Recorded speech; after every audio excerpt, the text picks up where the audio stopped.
Folks, Black Star Network is here.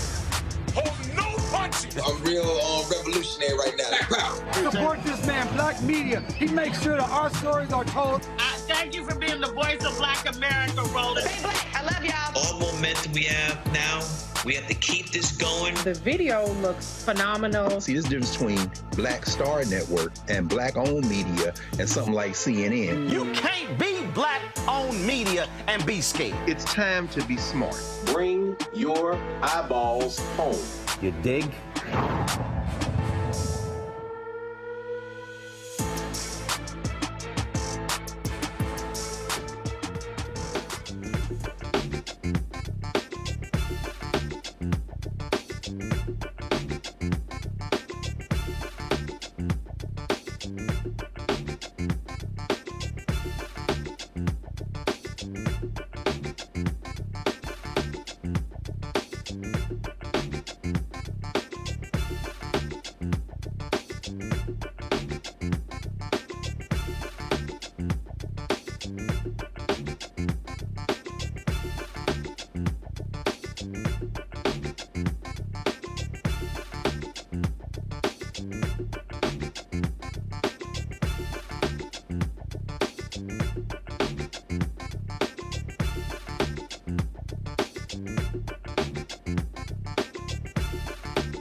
Today is Wednesday, August 28th, 2024. Coming up on Roland Martin Unfiltered, streaming live on the Black Star Network. Tulsa, Oklahoma could have its first black mayor. State Representative Monroe Nichols is headed to a November runoff election.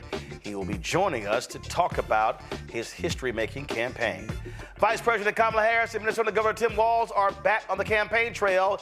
The deal kicked off a two-day bus tour in southern Georgia.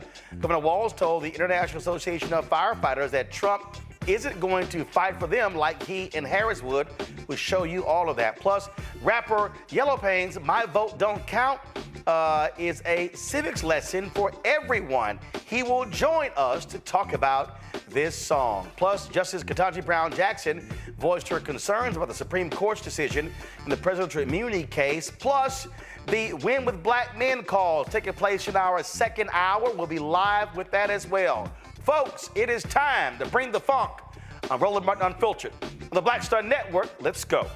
He's got it. Whatever the miss, he's on it. Whatever it is, he's got the scoop, the fact, the find. And when it breaks, he's right on time and it's rolling. Best believe he's knowing. Putting it down from sports to news to politics. With entertainment just for kicks, he's rolling. It's on go, roll, roll, y'all. It's Roland Martin, yeah. Rolling with Roland now. He's funk, he's fresh, he's real, the best, you know he's Roland Martin now.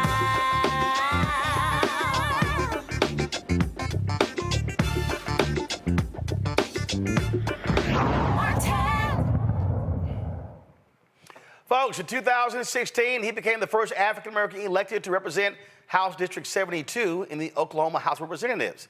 Well, last night, Monroe Nichols came in second place and putting himself in a runoff to become mayor of Tulsa. Last night, a multiple number of candidates ran, but it came down to Karen Keith and Monroe Nichols. In the top two positions, they will advance to a November runoff. He is the current chair of the Oklahoma Legislative Black Caucus, again, facing off with Tulsa County Commissioner Karen Keith. Joining us right now is Monroe Nichols. Glad to have you here.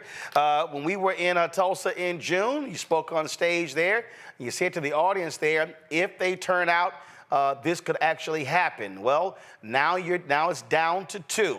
What is your message between now and November to all of Tulsa, but specifically to African Americans about being able to make history on the same ballot that Vice President Kamala Harris is going to be on? I think first of all, thank you for having me on, and you just said it. And only one correction, Roland. We placed first last night. Okay. Well, when I went to sleep, you were second, and so they were still counting ballots. So there you go. Hey, the race is not given to the swift or the strong, but the one that endures. Roland, you got to stay up, baby. You got to stay up. Hey, but I think going into November, it's really about problem solving. It's clear. I said when we were on the stage there at Legacy Fest, if our people go vote, we win.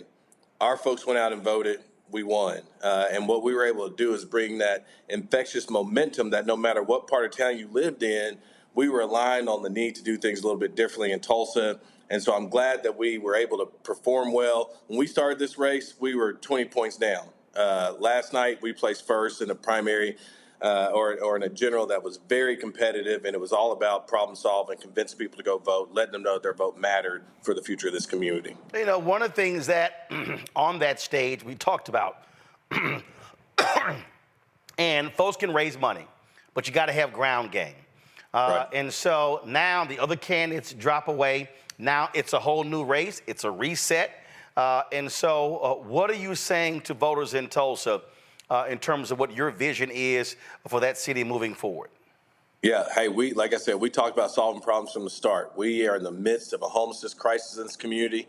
If you go to monroeformayor.com, you'll find our strategy to end homelessness as we know it by 2030. About some of the challenges we have with our state superintendent. We've been talking about how do we improve student outcomes and give kids a fair shot in Tulsa, Oklahoma. Again, that's on the website. We've talked about how do we get past some of these really stubborn issues, and I think people really aligned around that. We didn't have the most money by any stretch of the imagination, but to your point, we had the ground game. We went to neighborhoods. We were on doorsteps. We talked to people about solutions, and what we found was, it turns out, how long you've known somebody, how long somebody's been around is not the most important thing. People have a plan for the future and how they're going to meet the moment is the most important thing. And I think going into November with Vice President Harris at the top of the ticket, we're all going to be having this conversation about this new generation of leadership that is focused on problem solving. I think we take that message into November. We take what was a first place finish in a multiple candidate general election. We take that to the runoff. We make history. I become the first black mayor in this community. When we talk about Oklahoma, people say, "Oh, it's a red state." It doesn't get the attention when it comes to presidential politics. You're not going to see, hell, you're probably not even going to see Donald Trump come there, and so they don't spend time because it's not a battleground state. And so, what do you say to folks that, hey, that's fine, that's at the top of the ticket, but the reality is those down ballot races are just as critical, and the reality is more people are impacted by local races, mayoral races, city council races, county commissioner races, than they are really presidential. Yeah, absolutely. I mean, you want to talk about police accountability, you want to talk about economic opportunity, you want to talk about infrastructure, all those things. Those decisions are made by people who are elected in local elections. I know the attention goes to the federal races, but everything that happens around here, like I said, everything from public safety to trash pickup, that's going to be your mayor, that's going to be your city councilors, that's going to be the folks who are in these elections that sometimes it's hard, Roland, to see the difference between candidates. These are nonpartisan races oftentimes. And so folks sometimes don't engage because it's hard for them to see the difference. But these are the ones that matter. The big one matters too. And I think I want to just give a shout out to Tulsa, Oklahoma. Although Oklahoma's a red state, Joe Biden did beat Donald Trump in the city of Tulsa. And so we're a city that's becoming a little more blue. We're a little purple right now. We're becoming a little more blue. And I think that's a positive thing. That means we're becoming more diverse. We're thinking about problem solving in much different ways. But I would say, look, these local races are critical. but we are a city that's kind of, becoming a little blue pond in what is a sea of red, and I'm excited about that. Obviously, you got to raise money. So if you want people to support you, where do they go? They go to MonroeForMayor.com. We were outspent by about $300,000 in this race. And in a local race, that's a lot of money to be outspent by.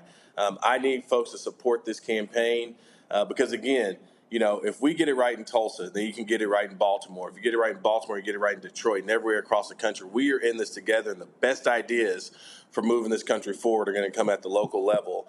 And I need folks who are watching, folks who are your followers, to really kick in, because we can make history in Tulsa, and that is step one to really righting some of the wrongs that we know were in Tulsa's past. And I know the legacy of the race massacre and everything else, but I need folks to support. Go to MonroeForMayor.com. And I would certainly appreciate any help folks are willing to give. Well, certainly hope you've reached out to Charlie Wilson for him to come back and help you with this campaign. Sir. Yes, sir. So, again, Uncle Charlie, I'm going to send you a text message so you can weigh in on this one. So, Monroe, we appreciate you know, Roland, I say if there's a Roland Martin that came in to headline a fundraiser, I think that would do so. I'm just saying. Well, I don't do fundraisers, but I do take my show on the road and broadcast from the city. So, there we go. So we'll see what the schedule looks like. Because you got folks that are trying to get me to come to Georgia, North Carolina, Michigan, Pennsylvania. Everybody goes to those places, Roland. Everybody goes there. I got you. So, but it's only a finite number of days. But we working on it. So we'll see. We'll see what we can make happen. All right. I appreciate you. All right. Appreciate it. Thanks a lot. Yes, sir. Folks, got to go to break. We come back. We'll talk more politics. We'll talk about a new poll also showing increasing Latino support for Vice President Kamala Harris. What will it take for her to win North Carolina and Georgia? We'll talk about that as well. Folks, you're watching Roland Martin Unfiltered on the Black Star Network. Now streaming on the Black Star Network. I still have my NFL contract in my house. I have it in a case. It's four of them, for my 4-year contract. I got a $600,000 signing bonus. My base salary for that first year was $150,000. Matter of fact, $150,000. $150,000. That's what I made. $150,000. Now think about it. My signing bonus was a forgivable loan, supposedly. When I got traded to the Colts, they made me pay back my signing bonus to them. I had to give them their $600,000 back. Wow. Yeah, I was so pissed. Because, I try to be a man of my word. I'm like, you, I'll give you your money back. Even though I know I earned that money, right. I gave them their money back. I gave them their $600,000 back. But yet, I was this malcontent. I was a bad guy. I'm about the money. It wasn't about the money. It was about doing right. Because I looked at, because you look at contract. Look at John Elway. John Elway was making $1 million, $800,000. I was making $150,000. I was doing everything. And I'm like, but yet I was, I got so many letters, so I just play for free and all that kind of stuff. You don't forget that kind of stuff. Right. That stuff is hurtful.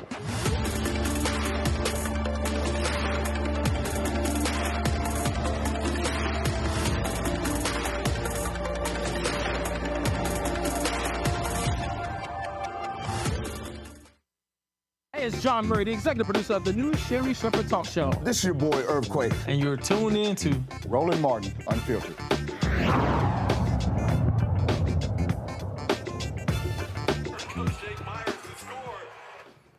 All right, folks, let's bring in our panel right now. Rob Patillo, host, People, Passion, Politics, News and Talk 1380 WALK out of Atlanta.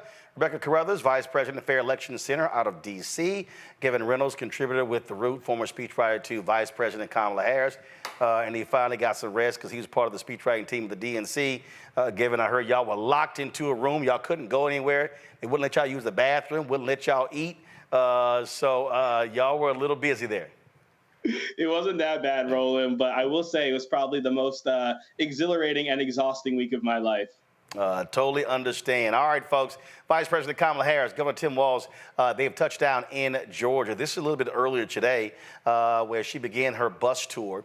And she was meeting with various folks today in the Savannah area. They've got a rally there tomorrow. When I look back on 2020, Robert, 2022, we spent a lot of time in Georgia. I mean, first of all, 2022 for the runoff, you know, we damn near moved to Georgia, spent 5 weeks there, living in the Airbnb, traveling all over the place.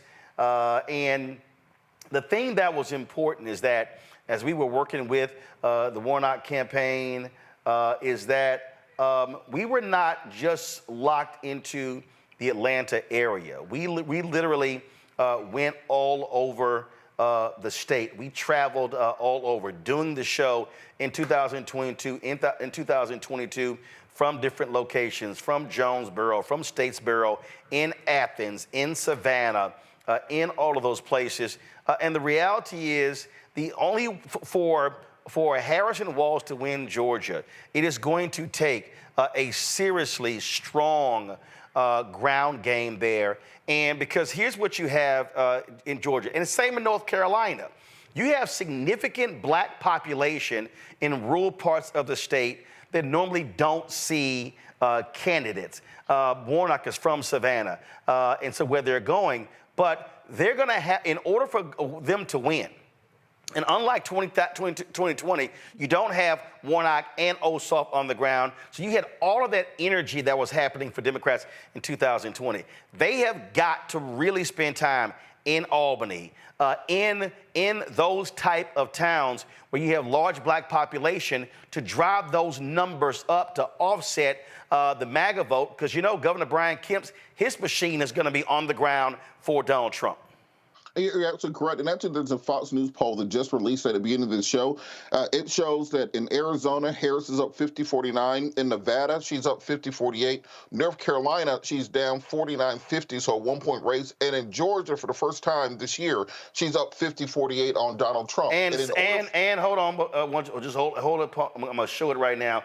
And the exact same poll also shows that it's 50-49 in Arizona. Go right there. So again, you're seeing what's happening there. But the bottom line is this here. What you also have is what's going on with white voters, and that is Trump, significant percentage with white voters. But you're seeing how the latest poll, according to Matt Barretto, how she's even doing better among Latinos, and could very well, like right here, it shows 42% of the Hispanic vote for Trump. According to Matt Barretto, she could actually take her Latino support above 60 to maybe 65% and drop his numbers there. But that means, again, strong ground game. Exactly, and this is where that $540 million comes into play, because she can complete places that Democrats normally don't. I'm born and raised in Georgia politics, from Waverly Hall, Georgia, which is in Harris County, near Hamilton, north of Columbus, south of Talbotton. So I know the state. I've been to all 159 counties on 3 different campaign occasions. Trust me when I say this. Leave Metro Atlanta. You have to go to all the other black populations in the state, because in Metro Atlanta, we're used to big things. We're used to Super Bowl. We're used to World Cups, Olympics, etc. You go down to Albany, Georgia, to Fort Valley.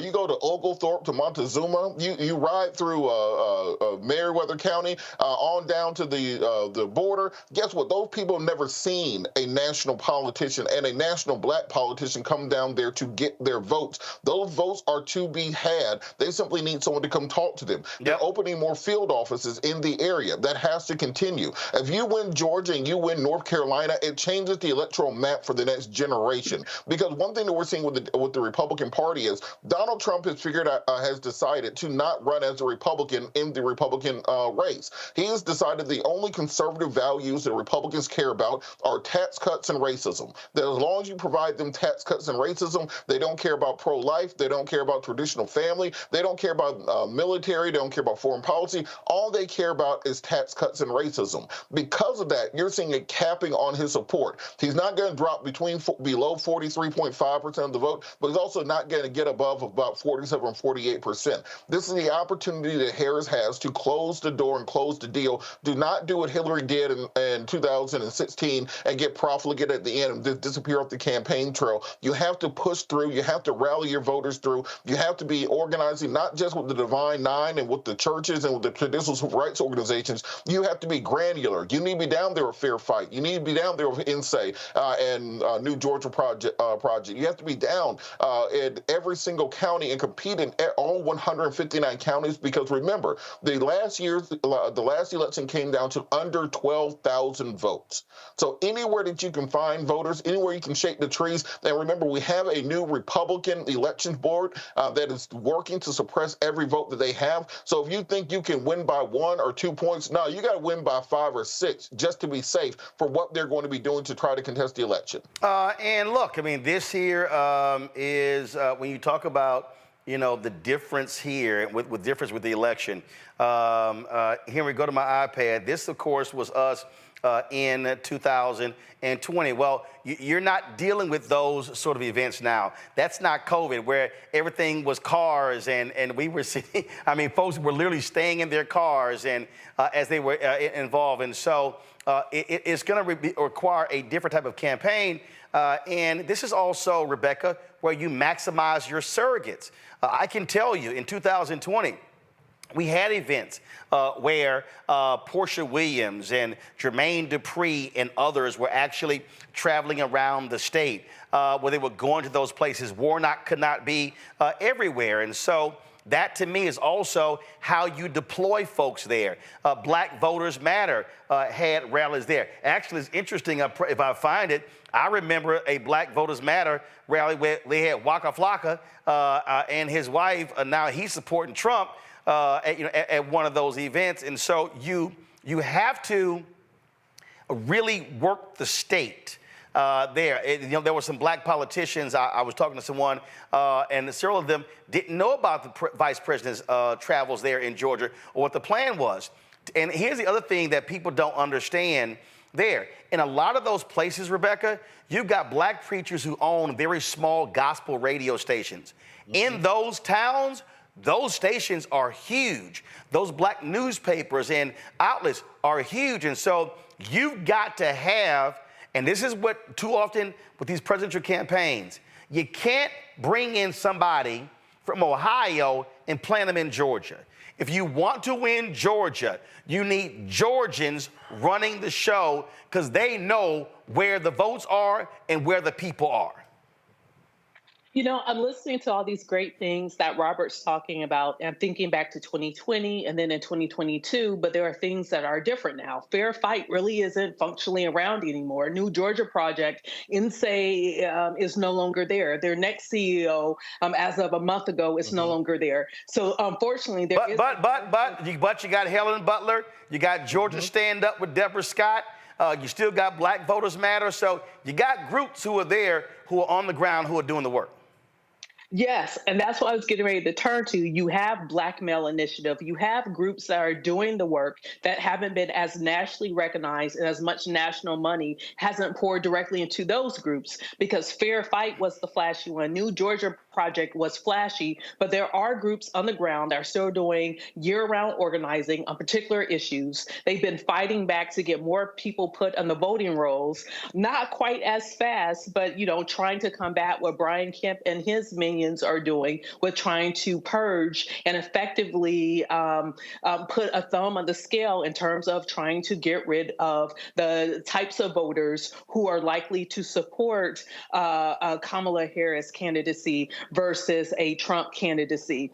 So there are moving parts and positive things that are happening in Georgia. But back what you were saying about these small radio stations, you know, growing up in a rural state, AM radio is so important. AM radio is still very much listened to in those rural routes, in those rural areas. That's what people are tuned in to listen to because they hear their local news.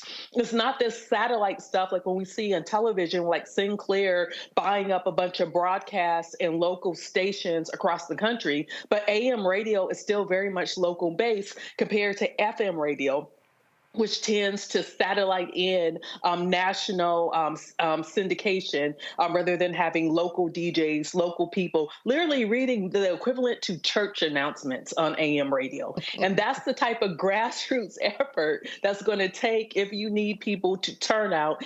And finally, Robert, I've said this before, I get Atlanta. Atlanta's not a real place. I think all of us will say on this panel tonight, stay out of Atlanta, go everywhere else to campaign in Georgia. Well, Gavin, here's the deal. First of all, you still need massive turnout in Atlanta. Let's be real clear. You need Atlanta, you need Marietta, you need those places. And so here's the piece. You need massive turnout there. You need black turnout to be 70 of eligible voters, 70% or higher in those places. That establishes your strong foundation. The reason I'm talking about the rural places are critically important because you cut into the margins. So you look at North Carolina. Then Senator Obama wins North Carolina about 14,100 votes. How did that happen? Massive turnout in rural North Carolina. And the Republicans were not running up in even Republican counties 70-30, 80-20, 90-10. Obama lost in several Republican counties by single digits. That's what you have to do. So yes, you must lock down your base, black voters, lock down Latino voters. If you're the Harris campaign, you want to be hitting 62, 65% of Latino votes, pushing Trump under 40. You want black turnout. You want to be at 85, 86, 90, but you want to cut into the white margins so he's not building up leads of 5,000, 4,000, 6,000. You want to shrink that to be able to give your chance Georgia and North Carolina. No, absolutely. And I think the reason why we're talking about Georgia in the first place is because we have Atlanta, right? You look at a state like North Carolina, yeah, they have the triangle, they have, Charlotte, they have these big cities, but they don't have an Atlanta. So I do think it's important. Well, but hold up. I got to stop you there. What has happened is the numbers show, got to stop you, because what the numbers show you, North Carolina, Charlotte, Raleigh, Durham, and those suburbs, they run up big numbers there. Biden ran up big leads there. He lost by 2.5 points in 2020 because they didn't do well in rural Georgia. That's how Sherry Beasley lost her awful Senate campaign, also because they ran an awful campaign. When she lost the Supreme Court race by 401 votes, same thing. And so again, you lock and load on your big counties, but you don't ignore the rural parts of the state. Definitely. And I think someone like Roy Cooper is someone who shows us the importance of being able to win rural voters. He is someone who can win as a Democrat in North Carolina when Democrats lose at other levels of the ballot, because he's from Nashville County, North Carolina. And when he goes up there and speaks in his, Roy Cooper sort of folksy twang, he's able to connect with rural voters in ways that a lot of other politicians from, big cities in North Carolina just haven't been able to in recent memory. So I agree with you, Roland. And I think Roy Cooper is a model, someone who shows us the importance of being able to connect with rural voters in states like North Carolina and in states like Georgia. Robert said this a minute ago. President Biden and Vice President Harris won the state of Georgia by, it was like 11,700 votes, I believe. And so this, y'all, is going to be so close. But if you look at the momentum that the Harris campaign has been able to build, an incredibly successful convention last week. I was there, as we said a minute ago, Roland. I felt that energy in the room was electric. But there are fewer than 70 days left now between now and the election. And now is go time. It's get out to vote. And that 70 days, that's until Election Day. Early voting is going to start before that. And in some states, it's starting in just a few weeks. And if you look at the state of Georgia, the Harris campaign has amassed a network of over 35,000 volunteers, over 170 staffers, 24 coordinated campaign offices. And what that is, it's the largest in-state operation of any Democratic presidential campaign cycle ever in the state of Georgia. So, Roland, that is the ground game that we need. It's so important that we have local voices in communities across the state of Georgia who are able to be there even after this bus tour, is over. And as important as the bus tour is, but once the bus leaves town, you got to have those local voices validating the work of Vice President Harris and Governor Walz so that voters know that they're the ones who will fight on their behalf. So I'm excited by what's going on, and especially excited that a stop along the way will involve a speech at the oldest HBCU in the state of Georgia, Savannah State. This here is Vice President Harris, Governor Walz in Hinesville, Georgia. You can turn the audio, folks. This is them there at a high school. The band was playing there. And so go ahead and play it. Bark time, bark.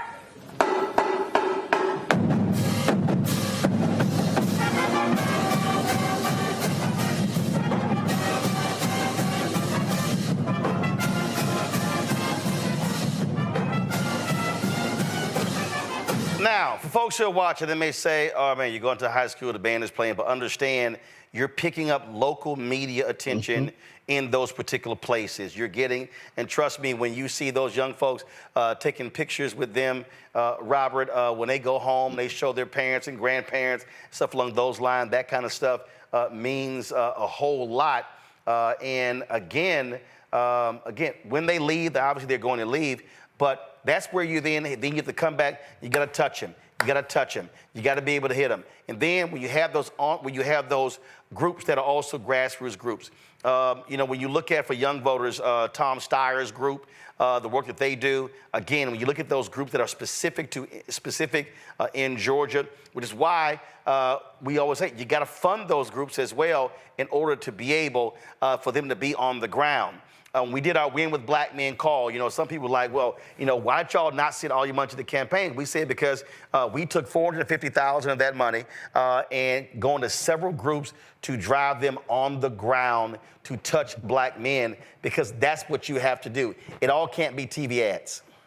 And Roland, on that point, people who aren't from the state, I would like to remind them that Atlanta and Georgia are two different places geographically. Don't confuse them. People from South Georgia generally don't like folks in Atlanta. We consider them to be the big city folks with bad attitudes who come down south to buy a watermelon and cordial and act like they too good to get out the car. And ain't no difference between Philadelphia, Pittsburgh, and the suburbs where they say the rest of Philadelphia, rest of Pennsylvania is Alabama.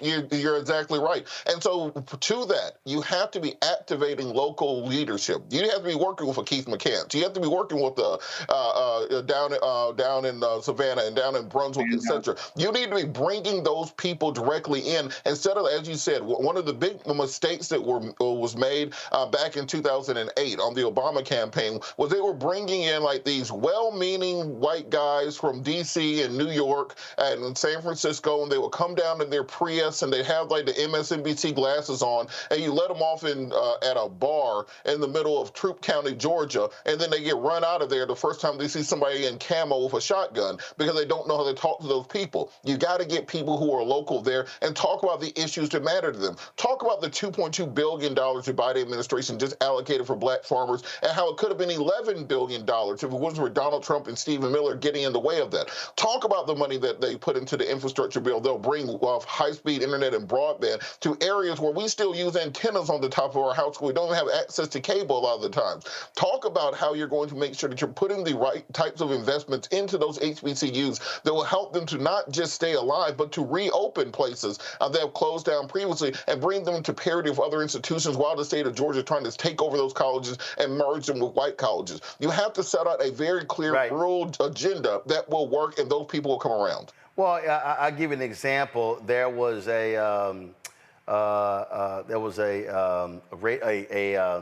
Atlanta radio station, and they had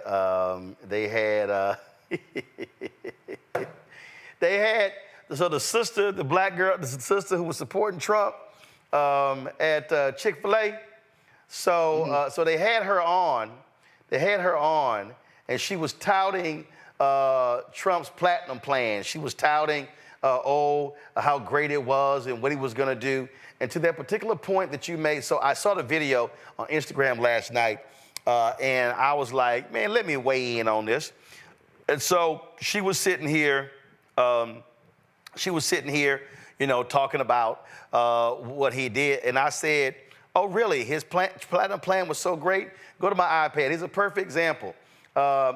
In his plan, he said he was going to invest almost $20 billion towards broadband and internet access to create job opportunities. Well, here's the reality. He got none of that done. He didn't accomplish anything. And the reality is, what did Biden-Harris do? Well, they actually got an infrastructure bill plan. They actually got it done. And I had to remind her last night, sorry, boo, while you sitting here touting Trump's $20 billion broadband plan, this is what Biden-Harris did. They actually got $40 billion for broadband. And Rebecca, you go to those rural places and you say, hey, we're putting in place, now you're gonna be able to access high-speed internet, and you're able to say, that happened because we made it possible. He promised, we did it. You know, absolutely. Like, just like we've been talking about Georgia, but then also North Carolina, especially the eastern part of North Carolina. You know, if I was advising the campaign, I would tell them to put a campaign office in Wilmington and then fan out. And the reason why is those are areas, All America Vote, led by Tamar Mokhtar, one of the things that they've been focusing on is looking at counties that have at least 9,000 Black folks in these rural counties and trying to work and figure out the best ways to organize them. Because once again, you know, the mainstream media would have you thinking that Black people only live in urban areas and we don't live on farms, on ranches, that we don't live in small towns, and we do.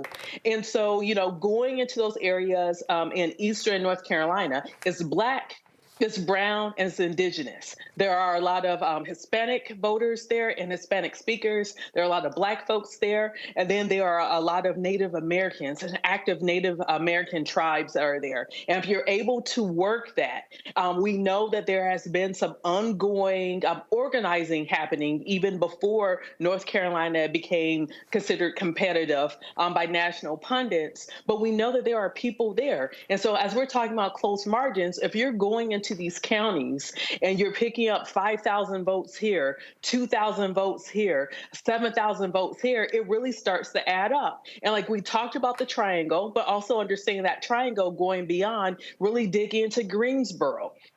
That's where North Carolina A&T is. That's where Bennett is. So there's definitely room. There's definitely a lot of people who are hungry and they want to hear joy. I know the New York Times today, they had commentary talking about joy is not a campaign. Joy is not a policy position. But one thing that we've seen historically is that in the fight against fascism, joy and hope actually wins. We can look at Augusto Pinochet. There was literally a joy rally going into voting down in Chile, and what we saw as Augusto Pinochet was removed from office. So we know through human nature, if you go out, talk to people where they are, if you're giving them a positive message, that wins every day over just doing television ads and then just preaching gloom and doom to them. So we know that there is room. This race is going to be very competitive. But even with the Fox, polling that you all referenced, we still know that Harris is going to have to significantly outperform Trump in order to build up a huge margin. If there's one thing that's really getting on my damn nerves is all of these media people, and they're whining and complaining about, Harris doing interviews and bypassing media. I saw this clip earlier, and his brother, he's with the New York Times, and he was on CNN. I mean, let me play this for y'all, because I'm sorry, I just think he's dead wrong. Watch this. Instead, why do you think they're doing it together and not by herself?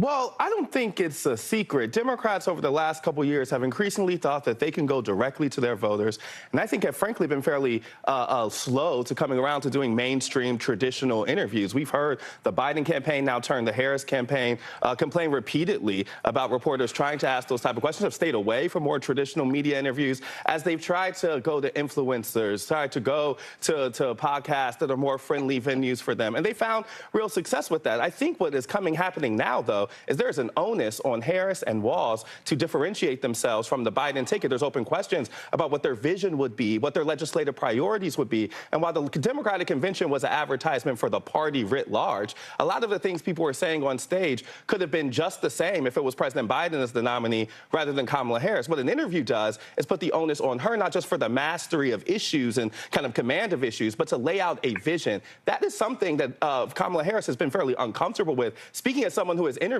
her, that's not necessarily where she likes to be. She often says, I'm not someone who's good at speeches. I'm someone who gets things done. Now, we know as president, that's a big core part of the job is to lay out that kind of vision. Obviously, when you have a two-person interview, you know, and you have a limited amount of time, it does limit the interviewer's ability. I don't think this is going to be the last we hear of her, though. This is going to be the first, but I do think that question of can she do it alone will loom, and they will have to be able to put her out in spaces where she is answering confrontational questions and laying out her vision by herself. If this is all we get in terms of her along with Walz, I do think those questions will ring out further. Scott, in terms of the debate. Oh, I think that black women. All right. You know, let me. I'm trying my best. I'm trying my best not to cuss. I'm trying, y'all. I'm trying my best not to cuss right now. I might end up throwing something. I'm trying not to throw nothing.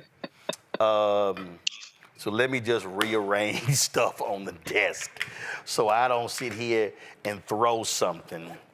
Because I don't like throwing stuff because then you got to clean up the stuff. So, okay, so this is my problem with what I just heard. First of all, the brother Usted is talking about, well, you know, I've interviewed her and when she's doing, you know, these interviews. Okay, so let me remind people of something. When he was interviewing her, she's the vice president. So therefore, she's supporting the policies of the president. So then when he's like, well, you know, if you watch the Dem convention, it was like a continuation of Biden policies. She's the vice president. Can we stop acting like she wasn't there? Can we stop acting like the policies of Biden-Harris have not been successful? Can we look at the economy? Can we look at bringing inflation down? Can we look at the infrastructure bill? Can we look at student debt relief? Can we look at these things and say, oh, I'm sorry, they've actually done some stuff that's worked. So why in the hell would you not continue some of that? But here's the other thing that's really pissing me off. And let me show y'all, and it's pissing me off because if y'all want to understand why Vice President Kamala Harris and her campaign are sick and tired of all of these whiny-ass media people, here's the bullshit right here. Mark Knoller, longtime CBS, should CNN have insisted on a one-on-one interview with Harris and turned down a joint interview with Harris and Walz? Too tough to walk away from, but first question to Harris ought to be, why couldn't she appear solo? Okay, let me show y'all this one here. This is Ari Fleischer, okay, whining and complaining, and here it is. Why is Walz there? Is Harris afraid to stand on her own 2 feet? Does she need Walz to take half the questions so she talk less? After refusing to do any interviews and hiding for a month, Harris still won't sit for a one-on-one interview. She is weak and not ready for the job. Okay, so y'all, this is all that they have been talking about. Huh, okay. How about this here? Let me see here. Y'all just hold on. I just want to show y'all something.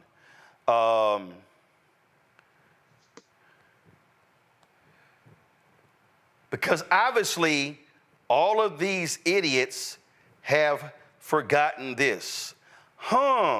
Let me pull this up. Let me go to this right now. This is 2008. What is this? This is the CBS Evening News with Katie Couric. Come on, go to it. Who do you see? Sarah Palin, who was Senator John McCain's nominee for president. She's sitting in an interview. Let me just sort of scrub this. So, my God. Who do I see right here? I see McCain and Palin sitting for an interview. Really? Yeah. Sit for an interview. Let me go back here. So let me see about this here. Obama and Biden and joint interview. Let me see if I can come up with a moment where the two of them actually sat down for a joint interview. Yeah, it actually happened. It actually happened. Oh, let me also, if I go through here, you know what I'm going to find? I'm going to find video of Mitt Romney and guess what? Congressman Paul Ryan sitting for a joint interview. And I'm also going to find? I'm going to find Donald Trump and Mike Pence sitting for a joint interview. I'm going to find by Hillary Clinton and Tim Kaine sitting for a joint interview. And I'm also going to find, I'm actually going to find Trump and J.D. Vance sitting for a joint interview. So I'm sorry, help me out. 2008, 2012, 2016, 2020, 2024, the nominee as well as the VP pick have sat down for joint interviews on both sides. So, Gavin, why in the hell all of a sudden it's like, oh my God, goodness, the walls are coming down because Vice President Kamala Harris is just doing the exact same thing that Trump, Obama, Biden, Hillary, McCain, all of them did?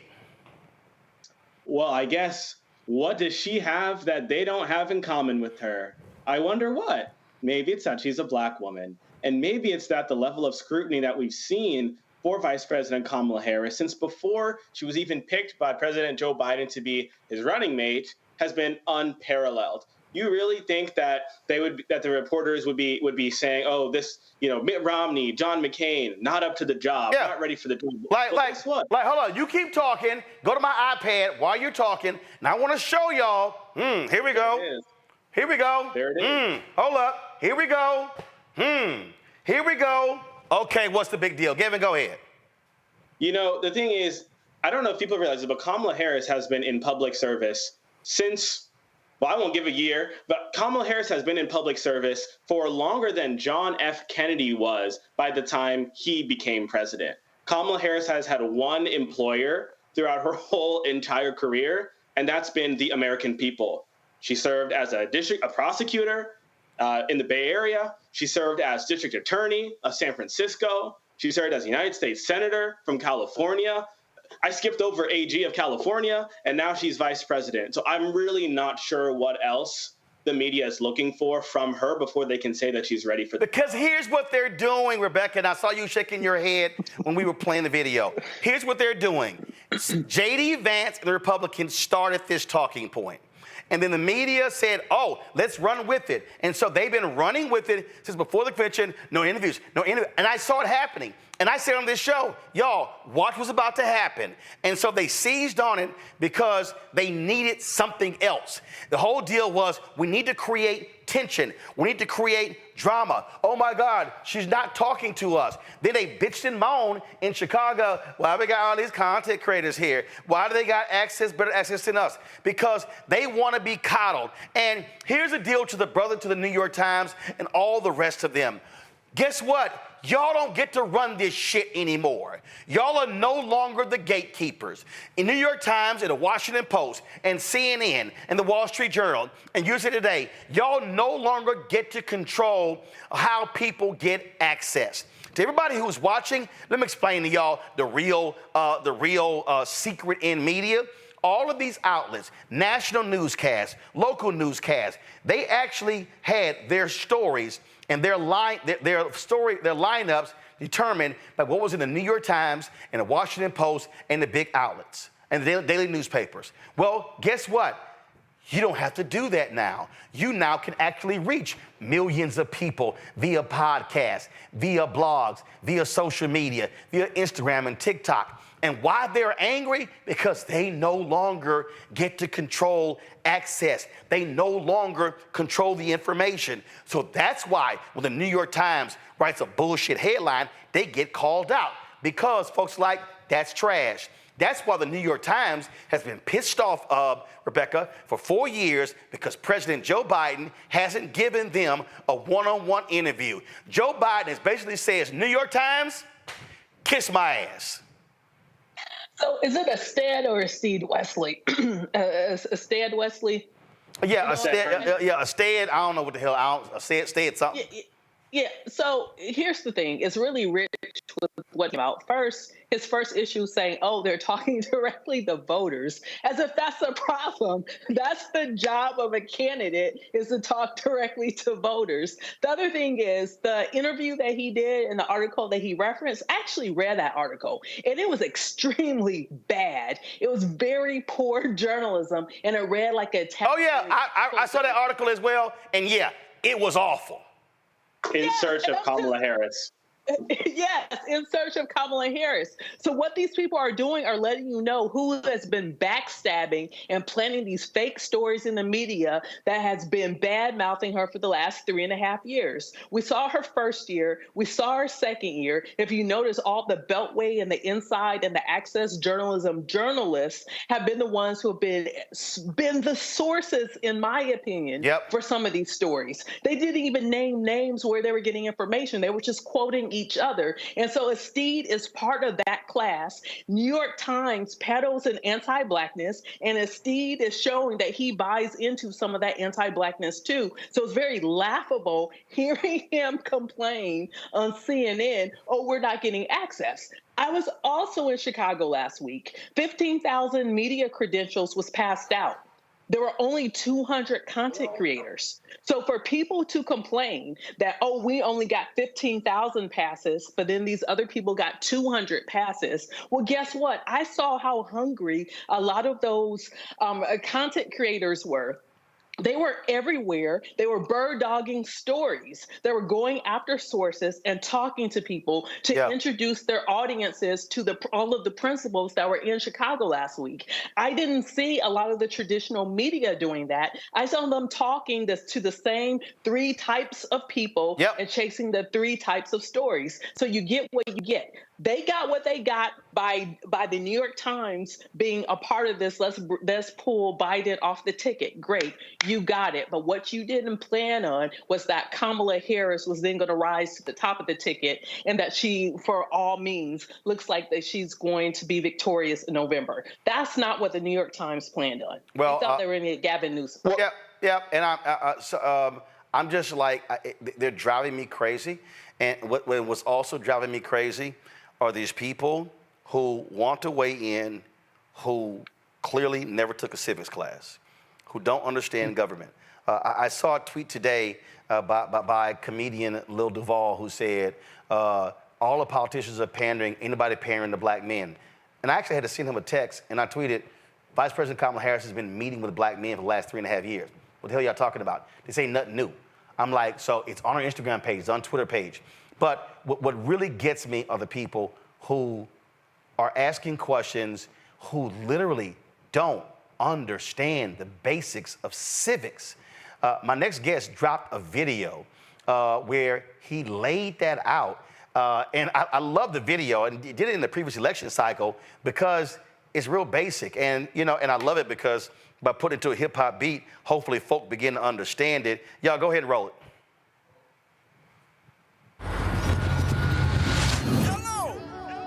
I know the world won't give me nothing, so I gotta take it. And I know it's a way we can win. Why won't nobody say it? It don't matter where we from, suburbs or the slums. They don't wanna see us winning, they'd rather keep us down. Could have a war, but we don't know how. Don't let them tell you that your vote don't count. Well, he was in office for 8 years, bro. Still ain't getting nothing done for it. Bro, you and me done worked at this barbershop them whole 8 years, bro. They don't care about us, bro. No, that's facts, though. I really don't even remember the last time a president did something for us, to be honest.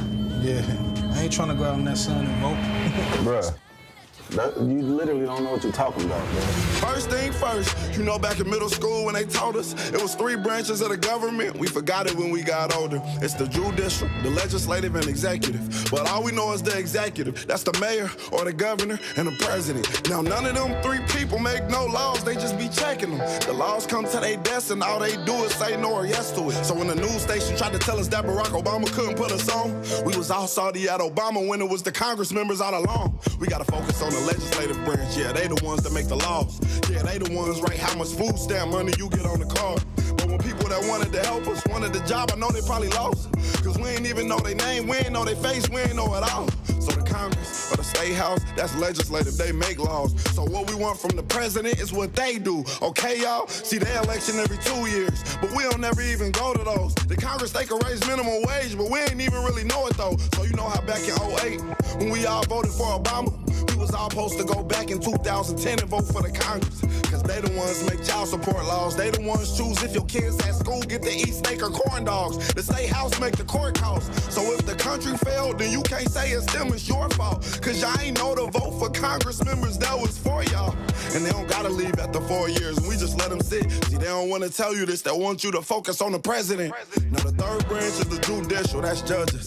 They the reason why John Crawford and Trayvon ain't had justice. So when Meek Mill got locked up just for popping willies, we blame the judge and not the city when they let her get voted in, cause they ain't know who to vote against. Imagine life on the other side. Roads better, schools better, everybody get their license back, grocery store food better, custody of your kids back, homeless people get new shelters. If we gon' fix the U.S., we gotta start with them 2 letters, me and you. Somebody told us that the government wanna keep us broke, but the only reason why those people in the government is cause we ain't vote. And I ain't talking about the president, I'm talking about the ones we ain't know. See, they was gonna try to keep it low, but it's gonna hurt them when they see the polls. I know the world won't give me nothing, so I gotta take it.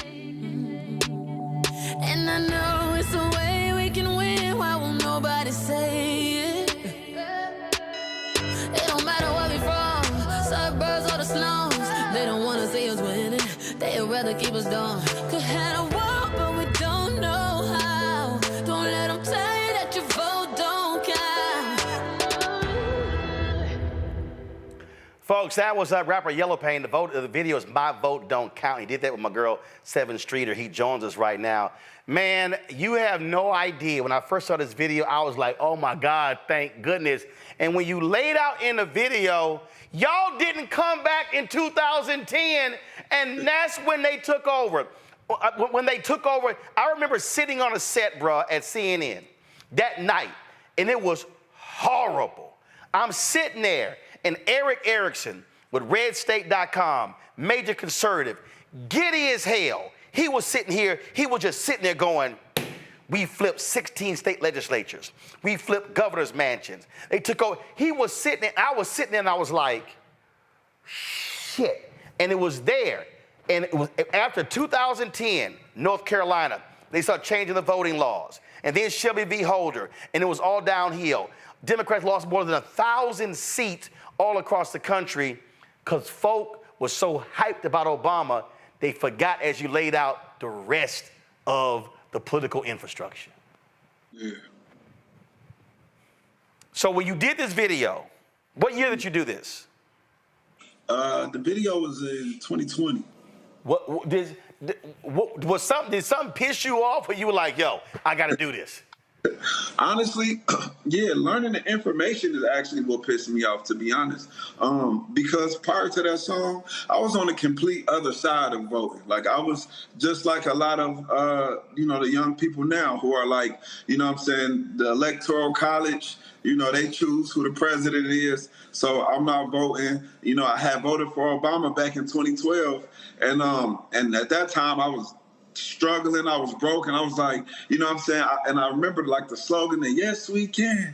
Yes, we can. I was saying it, what I mean? Like, I was looking forward to my community changing. And then when things didn't change, within the next few years, I was just so discouraged from the whole system. I had to put so much work in to make my life change. And I was like, the president would never help us. And then I had a cousin, Desiree Tim. She was running for Congress for 2020, but she reached out to me like midway through 2019, maybe somewhere around like April, May. And then she started to tell me about, she asked me, why don't you, first she asked me to make the song. And I told her no, because of those reasons. And then she said, well, why don't you want to vote? You know what I'm saying? What are some things that you want to see change? And I started to name them, and everything that I named, she hit me right back. I told her the potholes in the street. She said, well, you know, it's an infrastructure bill. It's a transportation bill that can be passed that could get the road work expedited. And she was going through all of these things, from getting people out of jail. And mind you, I'm one of those people, like, I was already, like, pretty much famous, you know what I mean? So, you know, I have millions of views and stuff. So I do very deep emotional passion in music. So I'm on fire for changing my community and the things I could do. I come from a really big family, so I'm always on fire for things that can help, you know, the state of my community. So when I found out that voting was actually the key to changing all of the things even on a small level, when she was telling me about the state and local government, it's kind of sad, because those are things that I had never even knew existed. Yep. You know, I never knew none of those things existed, and you're seeing it repeated today. You know, people are complaining and putting so much pressure on Kamala and Trump, and what are they going to do for the black community? And they're not even asking their city council. They're not even asking people on the school board how they plan to allocate the money. You know what I'm saying? Like, when they get elected. Well, here's a perfect example. Today, Texas Governor Greg Abbott post his tweet, oh, $140 billion coming to Texas from infrastructure. His punk ass didn't say, thank you, Joe, thank you, Kamala, because it was the infrastructure bill that they passed that money comes to Texas. And you people say, well, man, look at Abbott doing a great job. No, that money didn't come from him, came from the federal government. And so it's so important, because, listen, my parents were founders of a civic club. So I literally saw this stuff up close and personal when I was 8, 9, 10, 11, 12. So I lived it my whole life, on the ground, basic community-based stuff. And you're right, so many people just have no clue. And then they look at you like you're crazy, like, what you talking about? The president controls everything. I'm like, no, they don't. Yeah, and that's what really upset me into making a song. You know what I mean? It was like, you know, I have been lied to. You know what I mean? And not even just lied to, but just completely uninformed about how the process worked. And once I fully understood, you know, just how important it was, it's like, if I don't do this, who will? You know what I mean? If I break this down, who will? I make music that help people understand things that they just may have turned a blind eye to. Yep. And that's what I did with this song. Questions from my panelists. Robert had to go. Rebecca, what's your question for YelloPain? Sure. So based upon like the reactions with this video, what do you think the message should be, especially with targeting Black men, on the importance of voting and targeting Black men to convince them that it's in their best interest, it's in their family's best interest for them to vote?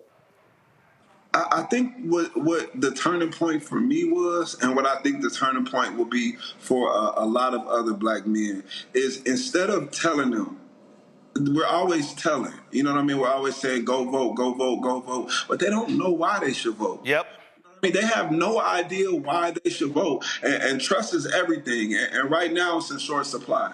You know what I mean? Many voters feel like the system doesn't matter. They're not understanding, you know, promises feel empty. It's police brutality and, you know, economic inequality, all type of things. So I think the biggest thing that we need to do is ask them. That's what we need to do. Ask them individually. What are some things that you want to see change? You got people who got friends that's incarcerated for crimes that are nonviolent, that happened 20 years ago. And there are people on a state level and on a local level who can change certain things. And if we're not, and even presidential, but a lot of times we don't know where these individual issues are allocated. And if they don't know, they'll always be discouraged. They'll never know how it can directly affect their lives. There are things in people's lives that can be changed almost immediately after an election, depending on who's elected and who's not elected. But if the whole focus is on the president, things may never change. What I do is when I encounter people, I ask them, what are the 3 things you care the most about? Yeah. The 3 things I tell them, and then I say, now, let me explain to you on that particular issue, who's primarily responsible. Yeah, school board, city council, county government, state or federal government, and walk people through that way. Gavin. Hey, man, no, thank you for using your platform to speak up on these issues. And I think this is the work that'll really make a difference in November, but way beyond that. So I guess the question I have for you is, what advice would you have to candidates up and down the ballot who are trying to build trust with, Black men, let's say? Do you have any tips for how they can actually, make meaningful relationships and build trust so that, our people are receptive to the messages that they're being told? Well, I think the first thing is to stop running a fire drill. You know what I mean? But we don't see candidates until every 4 years. And, like I feel like years ago, like prior to social media, it was a lot easier to kind of like trick people a little bit. But now people not dumb. You know what I'm saying? We're not seeing you for years, and then out of nowhere, this is the most important election of our life. I've heard that every single election. There has not been an election in my lifetime that I didn't hear a candidate out of their mouth say, this is the most important election of your lifetime. So first off, I think it's not a short-term game. You know what I mean? It's not about trying to hurry up and convert these people for votes. What should we do to talk to the Black men? First off, we have to start younger, because a lot of people right now, they're so like into their own like ideologies of how things work, and we're trying to convert these people, that we got a whole group of people that are 14, 15, 16, 17 that'll be able to vote soon, and we're not even targeting them. No, we're not teaching and educating them. So I think we need to A, start younger, B, do what we said, and ask them, what they need, the things that they want to see change. And I think we have to start education. We have to educate them on how the system works. You know what I mean? Without education, we're going to always play a blame game. You know what I mean? And we need to let them know one thing for sure is that not voting is still voting. You know what I mean? You are making a conscious choice, and let them know that there are people that have your life in their hands, and people that are controlling everything about your life, from the water you drink to the air you breathe to the trash pickup to what your kids eat in school. We got to make it practical. We got to bring it to their front door and let them know. Teach them the system. Because honestly, if I was never taught the system, I would be the same person I was in 2019 when I was telling my cousin, listen, I don't want to hear all that. Everything I got on my own. I got it out the mud. No presidential candidate, nobody in the office ever helped me. I did this. This is my, you know what I mean? And at the end of the day, it's not all economic. I think that's another big thing, is that we put so much energy into the economic things. Right. Secure the bag. Secure the bag. That when people start to say, well, I don't need the president, or I don't need I don't need to focus on voting because I know how to get money, and then abortion laws get reversed, and it's like, oh shit, what happened? You know what I mean? It's because we don't know what's going on. So I think education is one of the most important things. Absolutely. YelloPain, last question for you, have you endorsed anybody? Are you choosing not to?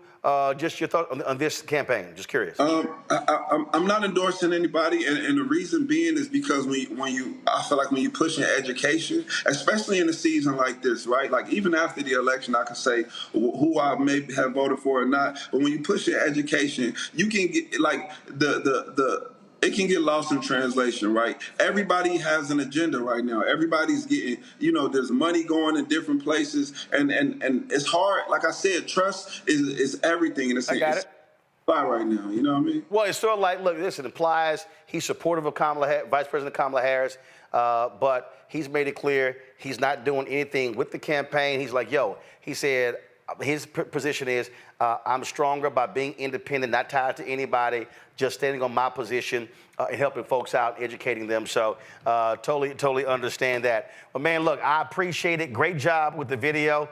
Don't be surprised if we run it again, because I think more people need to see it and hear it, because listen, you're right. What you laid out in that video, I travel this country, and every city I go to, I hear the exact same thing, and you got to walk people through to get them to understand exactly how this whole thing works. And so, brother, I appreciate it. Thank you so very much. I'm about to jump on our Win with Black Men call, so they're waiting on me right now, so I'm about to hop over there.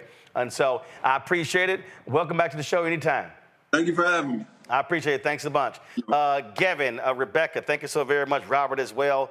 We gotta go to a break. We come back, y'all. The second hour of Roland Martin Unfiltered will be our Win with a Black Man call. As I said, they're waiting for me right now. And so when we come back, we're gonna be on that particular call right here, Roland Martin Unfiltered, the Black Star Network. Support the work that we do. Join our Bring the Funk fan club. Send your check and money order to P.O. Box 57196, Washington, D.C., 20037-0196. Cash App, $RM Unfiltered, PayPal, R Martin Unfiltered, Venmo is RM Unfiltered, Zelle, Roland at RolandSMartin.com, Roland at RolandMartinUnfiltered.com. We'll be right back. Hatred on the streets, a horrific scene, a white nationalist rally that descended into deadly violence. White people are losing their damn minds.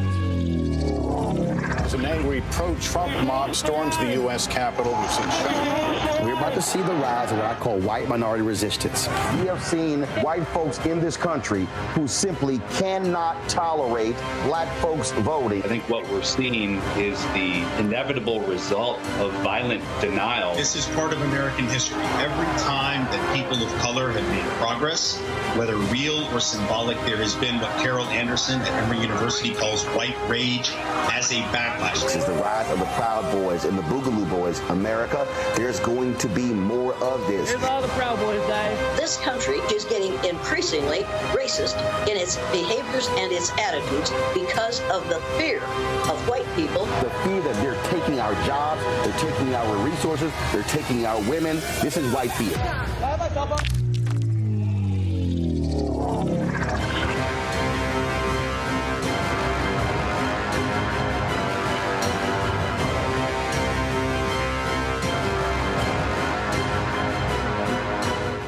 Talk about blackness and what happens in black culture. We're about covering these things that matter to us, speaking to our issues and concerns. This is a genuine people-powered movement. There's a lot of stuff that we're not getting. You get it, and you spread the word. We wish to plead our own cause. Too long have others spoken for us. We cannot tell our own story if we can't pay for it. This is about covering us. Invest in black-owned media. Your dollars matter. We don't have to keep asking them to cover our stuff. So please support us in what we do, folks. We want to hit 2,000 people, $50 this month, raise $100,000. We're behind 100,000, so we want to hit that. Y'all money makes this possible. Check some money orders. Go to P.O. Box 57196, Washington, D.C., 20037-0196. The Cash App is $RM Unfiltered. PayPal is R Martin Unfiltered. Venmo is RM Unfiltered. Zelle is Roland at RolandSMartin.com.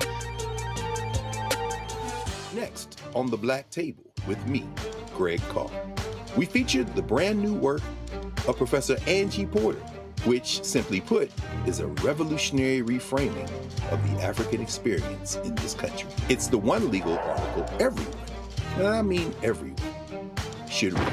Professor Porter and Dr. Valencia Watkins, our legal roundtable team, join us to explore the paper that I guarantee is going to prompt a major aha moment in our culture. You crystallize it by saying, who are we to other people? Who are African people to others? Governance is our thing. Who are we to each other?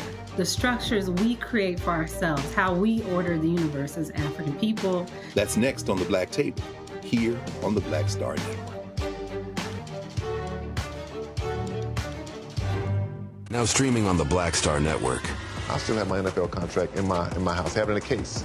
It's 4 of them, for my 4-year contract. I got a $600,000 signing bonus. My base salary for that first year was $150,000. Matter of fact, $150,000. $150,000. That's what I made, $150,000. Now think about it. My signing bonus was a forgivable loan, supposedly. When I got traded to the Colts, they made me pay back my signing bonus to them.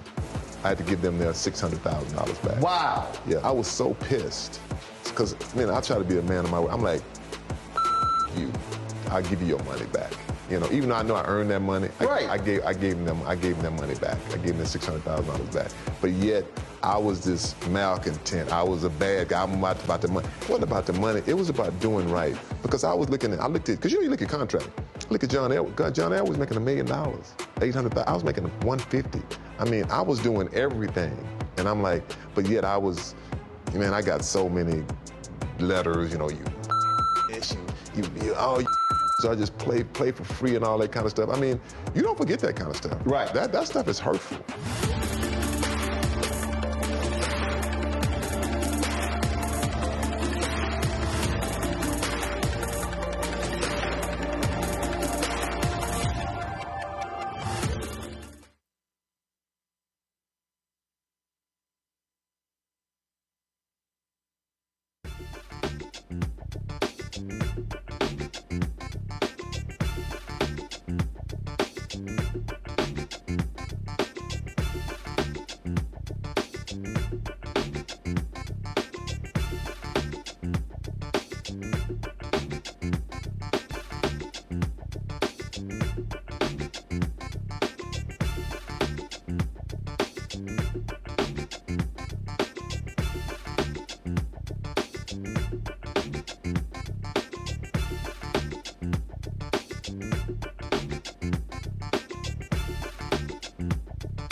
All right, folks, we are back for the second hour of Roland Martin Unfiltered, the Black Star Network. We also are live with our Win with Black Men call. We've got some great guests lined up. We're going to kick this thing off with prayer with my alpha brother, Mike Blake with Kairos. Mike, go ahead and get us started. Father God, we come to you at this hour to say thank you. Thank you for allowing us to be here once again. Thank you for the ability to be in your space. As we celebrate this anniversary on the March on Washington for Jobs and Freedom, let us recognize that our job is not done. Let us recognize that our pursuit for freedom is not done. So for us as Black men, we have more work to do, and we're excited to do that work in the legacy of Dr. King to Dr. Durley, in the legacy of a Gilchrist and a Davis, in the legacy of a Wes Moore and Andre Dickens. Whoever the name may be, we say thank you. We thank you for those that have come together, for all that are here, for Women with Black Men and Collective, for Black Star Network, for Kairos. It is our moment. It is our time to step up and to lead once more. So we just ask for you to watch over, guide us, and protect us this day and every day. We ask this in your name. Amen. All right, then, Reverend Dr. Mike Blake, we appreciate that. Thank you so very much. Folks, we've got some great guests lined up, including Lieutenant Governor of Michigan, Garland Gilchrist, Lieutenant Governor of Pennsylvania, Austin Davis, and also Congressman Stephen Horsford, chair of Nevada, chair of the Congressional Black Caucus, who's also been named today co-chair of the Harris-Walz presidential campaign. Of course, this is our Win with Black Men call. We've had a couple others before, but of course, we've been making this thing happen. I want to bring in right now Khalil Thompson, the executive director of Win with Black Men. Khalil? Roland, so good to see you. So good to see you. How are you, sir? Great. I know, just wanted to send some prayers over to you. I know it's been an interesting week, so you're in our thoughts and prayers, brother. I want to start this call off by letting everybody know this is a monumentous occasion in history. Today, on August 28, 1963, was the March on Washington. We are all here gathered on this call tonight because we believe in the power of our voice and our vote. We know that this is a performance review for all of those who are running to be elected officials. But even more so, we believe we have the greatest and best candidate in Kamala Harris to be our next president of these United States. Tonight, we're going to hear, as our host and moderator, Roland Martin, said, some dynamic speakers from Lieutenant Governor Garland Gilchrist, Lieutenant Governor Austin Davis of Pennsylvania, and Gilchrist from Michigan. I know we have Jevine Hodge and CBC Chairman Congressman Horsford is going to be on shortly. Again, just excited for everyone to be here. But want them to be on the lookout. Today, we sent our resource email out, the top 5 things that you should know about Kamala Harris and the Walz campaign. We're going to be hearing from voter protection from that campaign and what we need to do to protect our vote going into this election cycle. But again, I'm really excited for all to be here. My team member, Mike McQuarrie on Women with Black Men, is going to take this conversation over for the rest of the night. But excited with my co-hosts, Michael Blake, Quentin James, Bakari Sellers, and Roland Martin to be in this work with each and every one of you.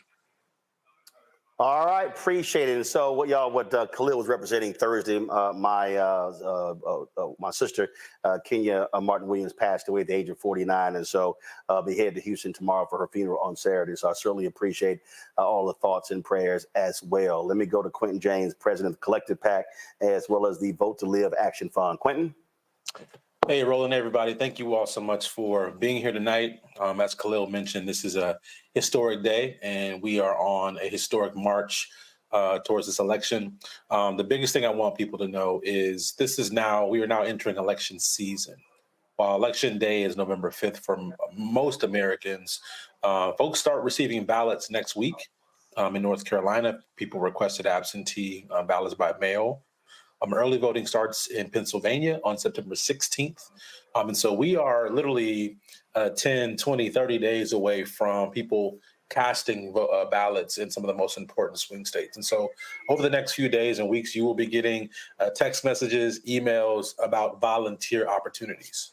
We will need you all to help us make tens of thousands, if not hundreds of thousands of phone calls, text messages, and even knocking on doors to target the right Black voters to turn out and vote for Kamala Harris. And so we'll have more information about that in the next few days. But again, thank you all for having me. Thanks for being here. We'll get a little bit more into the conversation throughout the evening. All right, Quentin, we surely appreciate it. Thanks a lot. Joining us right now, Bakari Sellers, author, commentator on CNN, and also attorney. Yeah, what's going on, guys? Bakari Sellers here. Roland, I want you to know that you are somebody we look up to and adore, and during times of need and times of prayer. It's groups like this that lift you up, and I want you to know that we're lifting you up in prayer. I love you. I love your family, and I hope that you can feel my prayers probably won't make it all the way up, and so I'm going to have the twins pray for you tonight, so I make sure that we get through at least. I appreciate it. I love how we had Michael Blake out here praying as well earlier today. I won't tell him that I tried to drink all the tequila in his club on last week at the DNC. But look, guys, the rubber's meeting the road right now. These calls have gone from, kind of kumbaya, this is our candidate, let's mobilize, let me tell you the reasons why, to activation. There are action items we must take.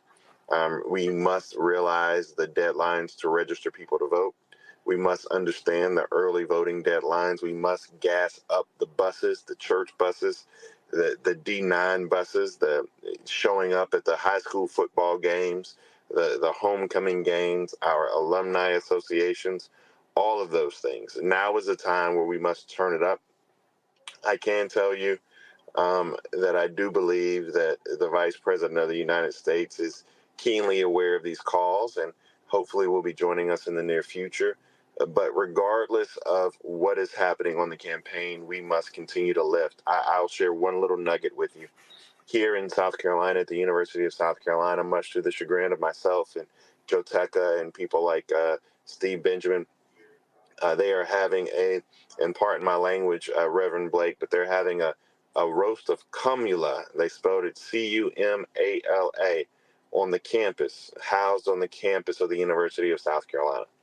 I tell you that Milo Yiannopoulos, or whatever his name is, the former chief of staff for Kanye West, and one of the more misogynistic, racist, xenophobic individuals we've ever heard of, and Gavin McInnes, who is and I may be pronouncing his last name wrong, the founder of the Proud Boys.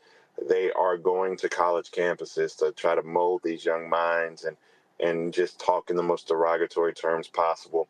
But this is an opportunity where we as Black men can stand firm, can stand and lift up these young folk, can be in a position, and I will send information out, particularly through Quentin and Michael, about how we can help mobilize these younger groups. The NAACP at the University of South Carolina is doing great work there, but it's just, if you think it's bad, like I've always told people in South Carolina, one of the things that we say is that when they go low, we go to hell. And so we're going to have to meet them there just to fight for our sister Kamala Harris. I love all of you all. I'm very appreciative of all the love and support. Let's just keep this going. Roland, my prayers are out with you. I love you probably more than you know. So I appreciate your work, your words. And as your family goes through this time, remember that only when it's darkest can you see the stars. I appreciate it, my brother. Thank you so very much. Thanks a bunch. We've got a couple of lieutenant governors who we want to get on very quickly. Michigan is a critical state for Vice President Kamala Harris, Governor Tim Walz. Joining us right now, he's been on 2 of our previous calls, is Lieutenant Governor of Michigan, Garland Gilchrist. We want to go to him right now. Roland, my brother, thank you so much. Thank you to Bakari, to Quentin, to Michael, to everybody who came together to host this, Blake. Thank y'all so much for the leadership you show, for bringing Black men together for this important movement at this important moment in our present and in our history and in our future. I'm Garland Gilchrist, Lieutenant Governor of the great state of Michigan. I wanted to give you a quick update on, I'm a little bit biased, but I think this is a state that will be pivotal to deciding this election. And so I want to let folks know a couple of things. The energy continues to be really incredible in Michigan, coming off of when the vice president and the governor came here a couple weeks before the convention. People are riding high coming off of the convention in Chicago. But now, as we wake up here on another day in Michigan, there's more voters to contact and more work to do. I'm kind of taking the lead role in making sure that we are reaching out to Black voters in the most effective way possible and to our younger voters in the most effective way possible. Michigan has made some big changes in the last 2 years with the Democratic trifecta that we have alongside me and Governor Gresham Whitmer that I think are going to make a difference for voter turnout that we have to take advantage of. First and foremost is that, absentee voting is going to start in Michigan the day after my birthday, September 26th. And so we want to make sure that as many people are requesting absentee ballots in our state as possible. We have our organizers trained up and ready to do so. The second thing is that we implemented early voting here in the state of Michigan, 9 days of early voting. So we're encouraging people, for those who may not vote absentee, but to go and vote early so that votes can be already cast and ready to be counted quickly on election day. Because it's important that we really leave no doubt about this Michigan victory. And the bigger that it is, the less susceptible it will be to the inevitable legal challenges that are going to come from it. But the third thing that really inspires me about what we're seeing in Michigan is this unprecedented energy from young voters. So we passed a pre-registration law so that 17-year-olds can get registered to vote ahead of their 18th birthday. And Michigan actually has now almost 80% of our 18-year-olds registered to vote. A bunch of them have signed up to register to vote just in the last 5 weeks since the vice president ascended to the top of the ticket. That's exciting because I think that most of those young people are coming in prime to vote for the vice president. But now we got to do the work to actually organize and meet them where they are and talking to them. And so I'm meeting those folks where they are all across the state of Michigan, in the city of Detroit where I live, in places like Flint, Michigan, and Benton Harbor, Michigan, where a lot of Black folks live, but also in places in rural Michigan where these younger voters are hungry for a clean energy future that we can deliver to Michigan and in America. So I'm really enthused and encouraged by that, but registered voters aren't good enough. We need to have actual voters, mobilized voters, engaged and informed voters. And the resources that come from a call organized like this one help us be able to build the team, to build the squad, to do the work, to reach the people, to have the conversations that, frankly, only we can have. To not have a generic conversation about voting, but a real conversation about power, a real conversation about the future, the future that you want to see, the way that voting can help you get there, that it is one step to take to seizing the power that you already have, and know that we're going to try to be a model for that here in Michigan. I'm hoping that as many people as possible on this call actually make it their business to come see me in Michigan so we can organize, mobilize, and energize more and more people. I have events happening through September and October that I'll make sure that the team is able to make folks aware of. We've had surrogates coming in already, and we'll see more and more as we go forward. So just thank everybody for being open to that, willing to step in and stand tall alongside us here in Michigan. As Michigan goes, so will go the country, and we plan to go for Vice President Kamala Harris. So thanks, Black men, for stepping up and being you. Lieutenant Governor Garland Gilchrist, we certainly appreciate it. Thanks a lot. Let's go to another Lieutenant Governor, folks, in a battleground state that is Pennsylvania. Joining us right now, Lieutenant Governor Austin Davis. How you doing, Doc? I'm doing great, Roland. Hey, great to be with all you brothers today. My condolences to you, keeping your family in my prayers as well. It's great to see so many Black men energized and ready to mobilize for Kamala Harris. I have been so excited as I've crisscrossed Pennsylvania for the last few weeks talking about the vice president's message and what the great things she's going to do once we elect her to office. But, we've been having real conversations, particularly with Black men who, quite frankly, feel like the system just doesn't work for them. And I think it's going to be important that Black men show up and talk about and talk to each other about how we can begin to solve some of the biggest problems in our communities, why we have to be engaged in the electoral process. I've been proud to chair the Black voters for Harris of Pennsylvania to help make sure we're turning out Black voters, not just in Pittsburgh and Philadelphia, but all across Pennsylvania in small communities like Erie and Chester and McKeesport and Aliquippa, because we know Black people live everywhere. I want to echo the invitation that my colleague LG Gilchrist gave. Pennsylvania is going to be a close state. We know that the last election was decided by half a percentage point. I believe this election is going to be equally as close. We really could use all hands on deck. I've been so excited to see the energy on the ground here in Pennsylvania. Since Kamala Harris ascended to the top of the ticket, we've had over 40,000 people sign up to register with the Democratic Party, sign up to volunteer with the Democratic Party in this election. So we are super excited to see the energy on the ground, but we need to translate that into doors. So if folks want to come to Pennsylvania, I want to meet you. I want to campaign with you. I want you to engage with us because as Pennsylvania and Michigan goes, the country's going to go. And it's so critical to make sure that we use every power and our resource to elect Kamala Harris. And look, the alternative isn't just a bad candidate. The alternative is Donald Trump, somebody who has openly espoused racist views, who has openly talked about taking America backwards, who we know what he did when he had 4 years in the White House, and that wasn't center of the concern of Black and brown people. So I'm proud to be with you all in this fight. I look forward to helping to lead us on to victory here in Pennsylvania. I believe we will win, but we have to do the work to get there. So thank you all for being here, and it's great to be with you all in this fight. All right, then, Lieutenant Governor Austin Davis of Pennsylvania, we certainly appreciate you joining us on this call. Just to give some folks perspective in terms of how we see these things changing. Polling data comes out all the time, and let me be real clear. When you look at this polling data, and we keep saying this over and over and over again, don't just get focused on polling data. Vice President Kamala Harris keeps saying, run as if we are behind. Run as if we're operating as underdogs.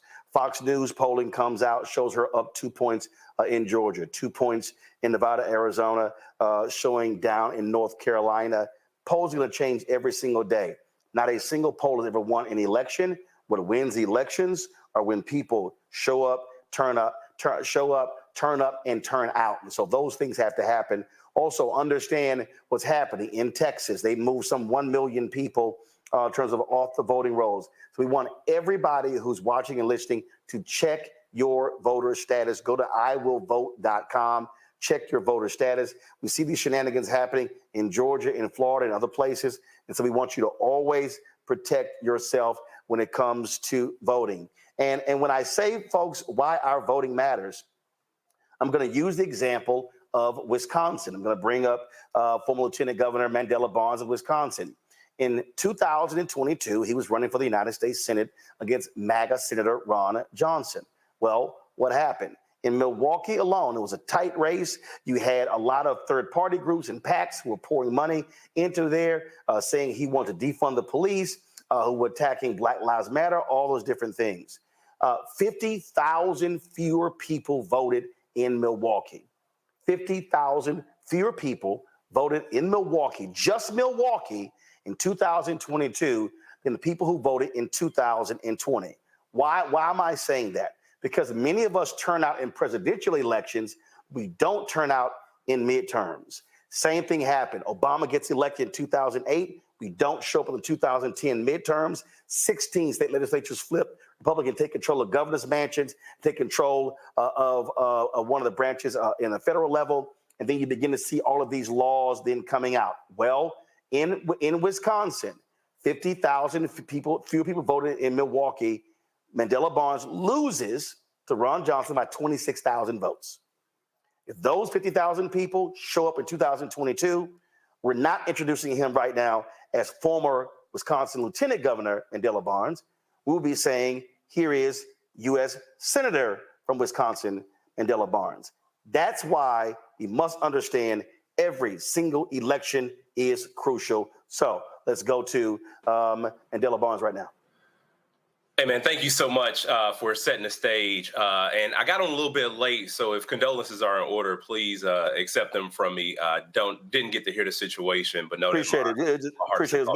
It's my sister who passed away, but go right ahead, my brother. Yeah, man, certainly sorry to hear that. I'm glad you set the stage. I'm glad you talked about my race and the importance of the context of where we are now versus where we were 2 years ago, because at this point, late August of 2022, I was way ahead in the polls, but unfortunately had been left behind. And there was just this battering of negative attack ads that went up on air from third-party groups. You mentioned the 26,000 votes that I lost by, the 1%. That all equal to $26 million that my campaign was outspent by third-party groups. And these are the same folks that are lining up, planning to do the same exact thing to Kamala Harris. I was at the gym today. I saw it was essentially the same exact commercial from 2 years ago. They just took me out of it and put her in it. And they're going to try to do everything to distort her record. They're going to try to do everything to make a monster out of her. And that is why we have to stand up and mind the gap. That's why we have to stand up and show that we won't take this lying down. We won't take people just showing up to our communities trying to tell us who we are. And, quick shout out to lieutenant governors in Pennsylvania and Michigan, because you did leave out Wisconsin, the two of y'all. But that's okay. I'm here to say that Wisconsin is the most important swing state, the swingiest of the bunch, if you will, given the fact that Donald Trump won Wisconsin by about 20,000 votes. Joe Biden won Wisconsin by about 30,000 votes. As was mentioned, I lost my race by 26,000 votes. So very, very narrow margins. But when we show up, we win. And the way we get people to show up is through constant and sustained engagement. We have to make sure people believe. We have to make sure people trust us. We have 70 days to do so. Now, the energy is through the roof. As so many other folks will tell you, it is something magical that is happening right now, but it will not sustain itself. All this excitement does not sustain itself. It just won't exist because we want it to. It exists because we put in the time, the effort, the money, the resources, the blood, the sweat, and tears to get Kamala Harris over the finish line to become the next president of the United States of America. Now, we're all coming down from our DNC high, and I don't want us to feel that we had so much fun during the DNC, whether you were at home or whether you were at the United Center. I want you to think that we had so much fun and excitement that we can't get to work the next day. That next day is already here.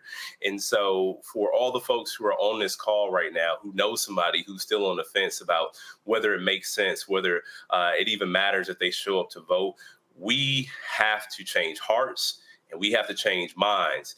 And the way that we do that is through organizing. That's how I got my foot into this arena, is through grassroots organizing. And I got elected to state representative in 2012, lieutenant governor in 2018, the honor of my life. But I can tell you it was the power of the people behind me that got me to either of those offices. And we are the people that have to show up with the power to elect Kamala Harris. So just want to say thanks so much for having me. I know we have iwillvote.com.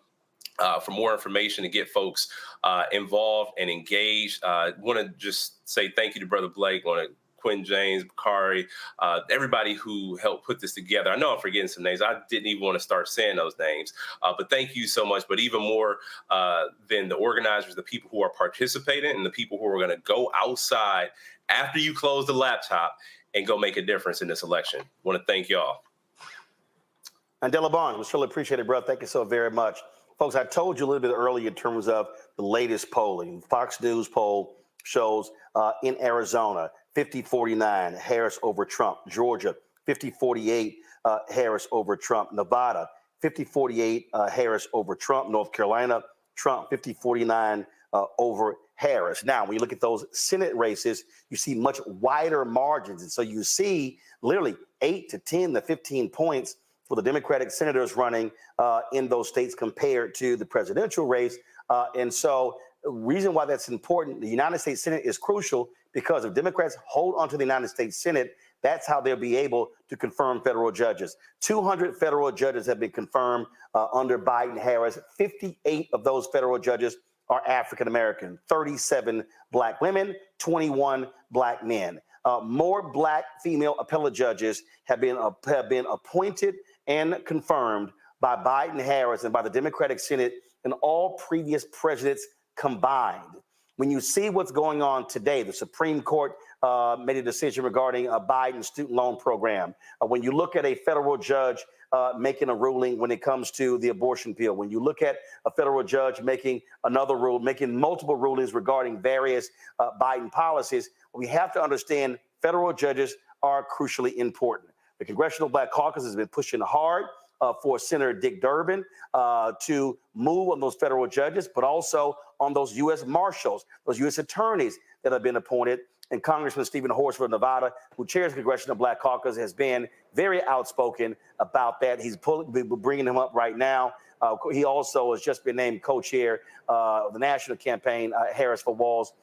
And Congressman Horsford, to that particular point, again, just underscore for people who don't understand the connecting of the dots in politics, why, when you talk about winning and victors goes, the spoils go to the victor, why we must understand that holding the Senate is crucial, because when you have U.S. attorneys, they're prosecuting under Biden-Harris and Kristen Clark in the Department of Justice these hate crime cases. They're prosecuting redlining cases. They're putting these cops and these jail wardens and corrections officers in prison for heinous acts against folk. And so we can't just be so locked in the presidential race. We got to realize those U.S. Senate races are just as important. Well, good evening. It's great to be with you, Brother Martin. It's good to see you, Brother Blake, and all the organizers, and to the brothers that are on tonight. Look, we are 69 days from victory, and it's going to come down to each and every one of us and our vote for Kamala Harris and Tim Walz for president and vice president, but also to make sure that we put Democrats in the majority in the House. We make Hakeem Jeffries the next speaker, that we expand the majority in the United States Senate and add representation by bringing Angela Alsobrooks, Lisa Blunt Rochester, Colin Allred to the United States Senate. And I'm glad that you are touching on the importance of the federal judges, the U.S. attorneys, and the marshals. Today, in fact, we have a number of brothers who are still waiting on their confirmation, but because of a blue slip process, a tradition that dates back to Jim Crow, unfortunately, those confirmations are being held up. We know federal judges and how important those are, but those are lifetime appointments. U.S. attorney and federal marshals serve at the pleasure of the president and only during the term of the president. I'm proud to have been named today, in fact, as a national co-chair for the Harris-Walz campaign. And it's not about me, but it's about the fact that we need to have a seat at the table when we're talking about issues that are important to the Black community and to Black men specifically. As chair of the Congressional Black Caucus, we have been working throughout this Congress to develop our own agenda around Black wealth and economic prosperity. I'm proud that we've joined forces with Vice President Kamala Harris in order to make this a centerpiece of her campaign. And the fact that she's already announced a number of the provisions of her economic plan that speak directly to lifting up Black communities as it will lift up all communities.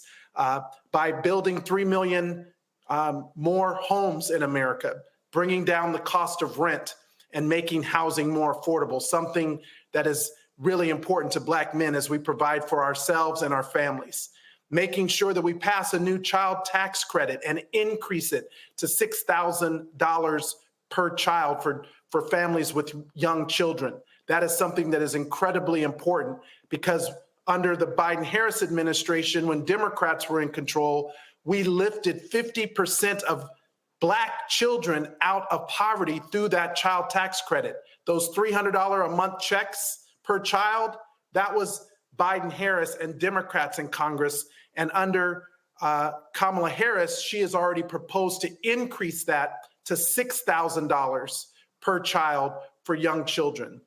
Also, her focus on entrepreneurship and making sure that we protect the tools of opportunity, particularly for business owners who are trying to grow their business by pursuing more contracts, by getting more access to capital at a time when Trump's Project 2025 would defund the Minority Business Development Administration, defund programs under the SBA, defund venture capital firms like the Fearless Fund. Kamala Harris and Tim Walz are committed to expanding those tools of opportunity and making sure that we have access to capital and contracts both in the private and the public sector. So I know we have more work to do, but we have to get across this finish line this November. I am one of 4 what we call frontline members in the Congressional Black Caucus. It's me, Don Davis from North Carolina, Amelia Sykes from Ohio, and Johanna Hayes from Connecticut. We also have 4 additional what we call red to blue candidates, Janelle Bynum out in Oregon, Shamari Figures in Alabama, and of course, Mondaire Jones in New York. These are opportunities for us to win what are currently red districts, turning them blue, making the majority in the House, which will mean Hakeem Jeffries becomes the next speaker, the first Black Speaker of the House of Representatives, and we return 5 CBC members to full committee chairs over a number of key important committees, including financial services, homeland security, education and labor, foreign affairs, and of course, agriculture. But in addition to that, 30 members of the Congressional Black Caucus become chairs of subcommittees over every major jurisdiction. Now, why is this important? Because when we want the president to get something done, you've got to have members in the House who have power of the gavel to bring those bills up, to pass them out of the subcommittees or the full committees, to bring them to the floor where Hakeem Jeffries will be the speaker, to get them to the Senate so that we can get them across the finish line and to the president's desk. None of that happens unless we turn out and vote. So I'm encouraging all the brothers out there to make sure that we're not only registered to vote, that we've checked our registration, that we make sure that it's active. You can do that by going to iwillvote.com, making sure that everyone in our family, in our businesses, in our place of work, and our place of worship are registered to vote. And then we mobilize people to get out to vote. Finally, let me just say that it's not only about voting, but it's also about holding those of us who are elected accountable once we are in office to move the agenda. And I do understand the importance of having a Black wealth agenda. That is what the Congressional Black Caucus has been working on, and we'll be ready on day 1 with Democrats in the majority and Kamala Harris in the White House to move that agenda forward. So let's get out there, let's make sure that we win this and then win for our people going forward. So thank you all for allowing me to jump on. Please visit me at stephenhorsford.com. I'm one of the battleground districts that we also have to win out in Nevada. We're gonna do that with all of your support. All right, then. So we certainly appreciate that, Congressman Stephen Horsford, my alpha brother, chair of the Congressional Black Caucus. Thanks a bunch. Folks, joining us right now is Darius Brown, Delaware State Senator. Also, keep in mind, happening there as well, we are likely going to get a sister back into the United States Senate, and that is Congresswoman Lisa Blunt Rochester. She is running for United States Senate there in Delaware. And so we can't wait to support her in that effort. So if y'all in Delaware, make sure you cast your ballot for her. Let's go right to State Senator Darius Brown. You there? I am. Good to see you, Brother Roland, and all the brothers that are here tonight on tonight's call. I want to talk a little bit about our politics and why our politics are local, and the impact that it has when we elect African Americans in state legislatures, when we show up to vote as Black men, and how that enhances what's going to happen with Vice President Harris, but also the majority in the United States Senate and House, and what that was allowing us to do here in the state of Delaware, where we were able to appoint the first African American Supreme Court justice recently.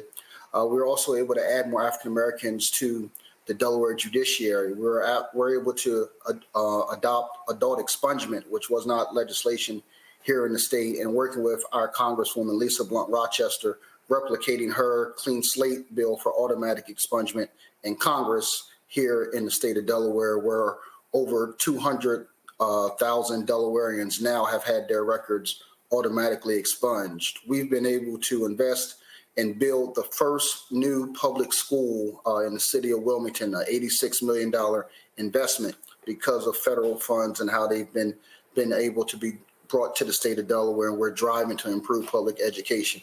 So for the brothers that are on this call, as we are going to make sure that we show up in November and vote for Vice President Harris, we're going to show up and make sure that we can get that Senate majority here in Delaware by electing our Congresswoman Lisa Blunt Rochester to the United States Senate. We want to make sure that we also increase Democratic representation in the House of Representatives so that Brother Hakeem Jeffries can be the Speaker of the House. But locally also, when we show up to vote, it is the trickle-down effect. It is the effect of not only those that are going to be elected at the national level, but for a brother like myself, who's the only African-American man that serves in the Delaware State Senate. It's about electing more African-Americans to the state legislature and how we're able to invest and improve our communities because of that. So whether it's in our barbershop or in our churches or in our Masonic halls, or even within our neighborhoods, at our neighborhood bars or clubs, to engage our friends, particularly African-American men, around registering to vote, about getting active and participating in this election process and showing up to vote in November and throughout this early voting, absentee voting process that exists in many states. So for us in Delaware, we're going to show up blue, but we also want to make sure that African-American men are working with Brother Austin and friends of mine like Representative Jordan Harris and others in Pennsylvania, so that Pennsylvania shows up and is blue as well, so that we can have that victory in states like that as well. So again, I want to thank you all for allowing me to be on tonight's call, and for all of the brothers that are here.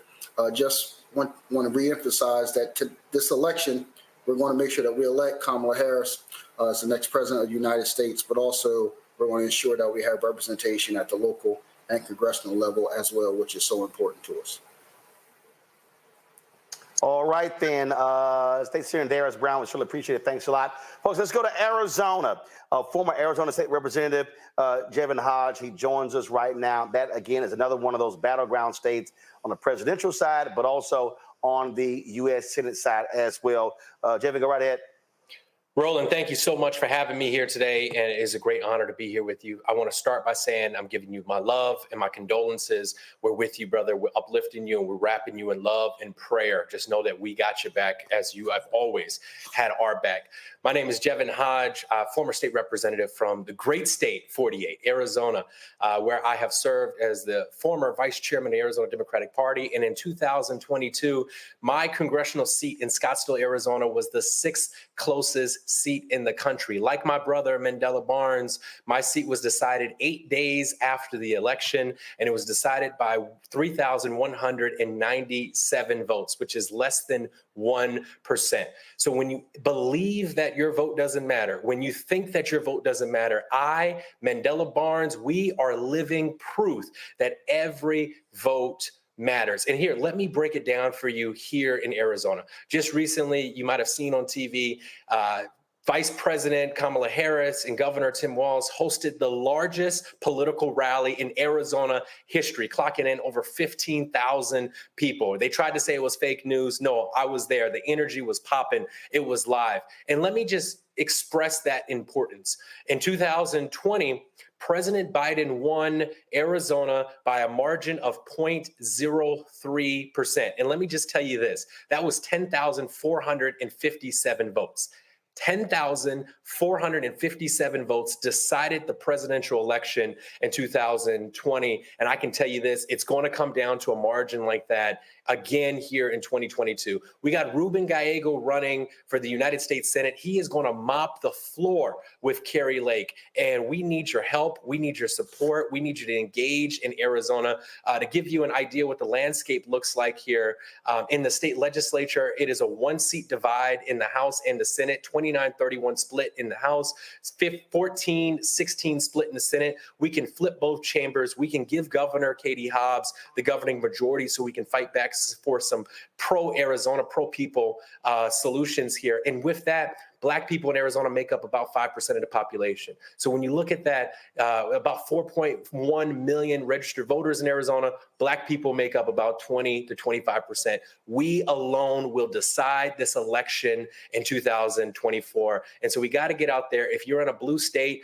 consider making some calls in Arizona. Consider donating a few dollars to Arizona candidates and the infrastructure here that we're building in Arizona. And here's the cherry on top. We have a remarkable Black woman who is running to be the Maricopa County Attorney, Tamika Wooten, who will be the first ever Black county official and the first ever Black woman to serve as county attorney in the 4th largest county in America. We have an opportunity to make history here in Arizona. Early voting starts on October 9th, and nearly 75% of registered voters in 2022 applied to be on the early voting rolls. So look, we got to get out there. I vote because my mother has a pre-existing condition, and we got to make sure our people are protected. I vote because we got to do everything that we can to address the housing crisis. I vote because we want to put more dollars in people's pockets. I vote because my ancestors died for my right to be able to do so. So I got one question for you.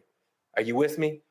Let's get out there. Let's do this. Let's rock the show. Arizona, just like Michigan, just like Pennsylvania, just like Wisconsin, just like Georgia, will be one of the consequential states in the union that will decide the future of this country. Thank you, my brothers. Thank you, Black men. Thank you for stepping up. Look, we can't just leave it to the sisters to save this country. We got to do our part too. I love each and every one of you. Thank you for being here tonight. Thank you, Roland. All right, then. We certainly appreciate you joining us, Jevin. So earlier, I think it was Mike, no, it was Khalil made a reference to today. So, yeah, it is correct. 61 years ago, the March on Washington for Jobs and Freedom took place here in Washington, D.C. Of course, Dr. King gave that speech known as I Have a Dream speech, but actually was called Normalcy No More. But also keep in mind, 69 years ago on this day, Emmett Till was lynched in Mississippi. That took place August 28th, 1955. And many of us were there 16 years ago in Denver when on this date, then Senator Barack Obama accepted the Democratic nomination for president in the stadium there in Denver. And so just wanted to give you those historical footnotes that took place again on this day, August 28th, in different years. Joining us right now, folks, is Kevin Olasanoye. I hope I pronounced that correct. He is the executive director for the Democratic Party in Georgia. Georgia is a critical battleground state. Vice President Kamala Harris, Governor Tim Walz, they are there in Georgia today, touched down today. They had some events in different parts around Savannah. They will be holding a rally in Savannah, Georgia tomorrow. And of course, Savannah, Georgia is the hometown of Georgia United States Senator, my alpha brother, Raphael Warnock. So let's go to Kevin. Kevin, you're on mute. It's only taken 4 years. There you go. In Israel. Thank y'all for having us tonight. I appreciate it. Kevin, hold on, Kevin. I didn't hear you. You said it only took 4 years for what? I said it only took 4 years for me to find where the mute button is on a virtual call. I appreciate you. Our hearts and our thoughts and prayers are with you and your family. Thank you to our brothers who organized the call. I'm honored to be on here tonight. Look, I'm here for 3 reasons. The first reason is my Black son, Elijah, who will be 4 years old next year. And I just don't want to have the talk with him, the talk that we brothers have to have with our sons about what we're supposed to do whenever we have an interaction with law enforcement. I want him to live in a world where he can do and say as he please, like his white brothers and sisters do as they please with law enforcement, and they can make it back home safe at the end of the day. My second reason is my daughter, Destiny. She's almost 2 years old. And,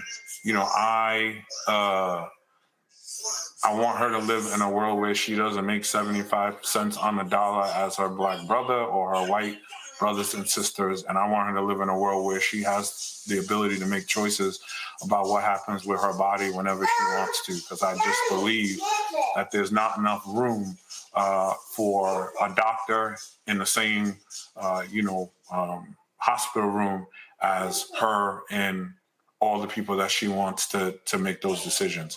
And 3, I'm in it because I don't believe that I get to sit on the sidelines when it comes time to building the future that I believe that we should have as Black people and as Black men. I believe that every generation is called to roll up their sleeves and put their hand on the arc of the moral universe to bend it towards justice. I don't believe it happens on its own. It happens because each of us step up to the plate when the time is necessary to put our hand on it and force it to bend. So I'm really excited about the work that we're doing in Georgia. I'm really excited about everything that we got going on here. Don't believe the polls. Don't believe what you hear on television. We are going to win the 16 electoral votes for Kamala Harris and Governor Walz in Georgia in 2024. In 2020, they said we couldn't do it. They didn't believe us. In 2022, they said it was a fluke. We weren't going to be able to get it done. And time again, we have shown in Georgia, we set the trends. We did it even at the convention, right?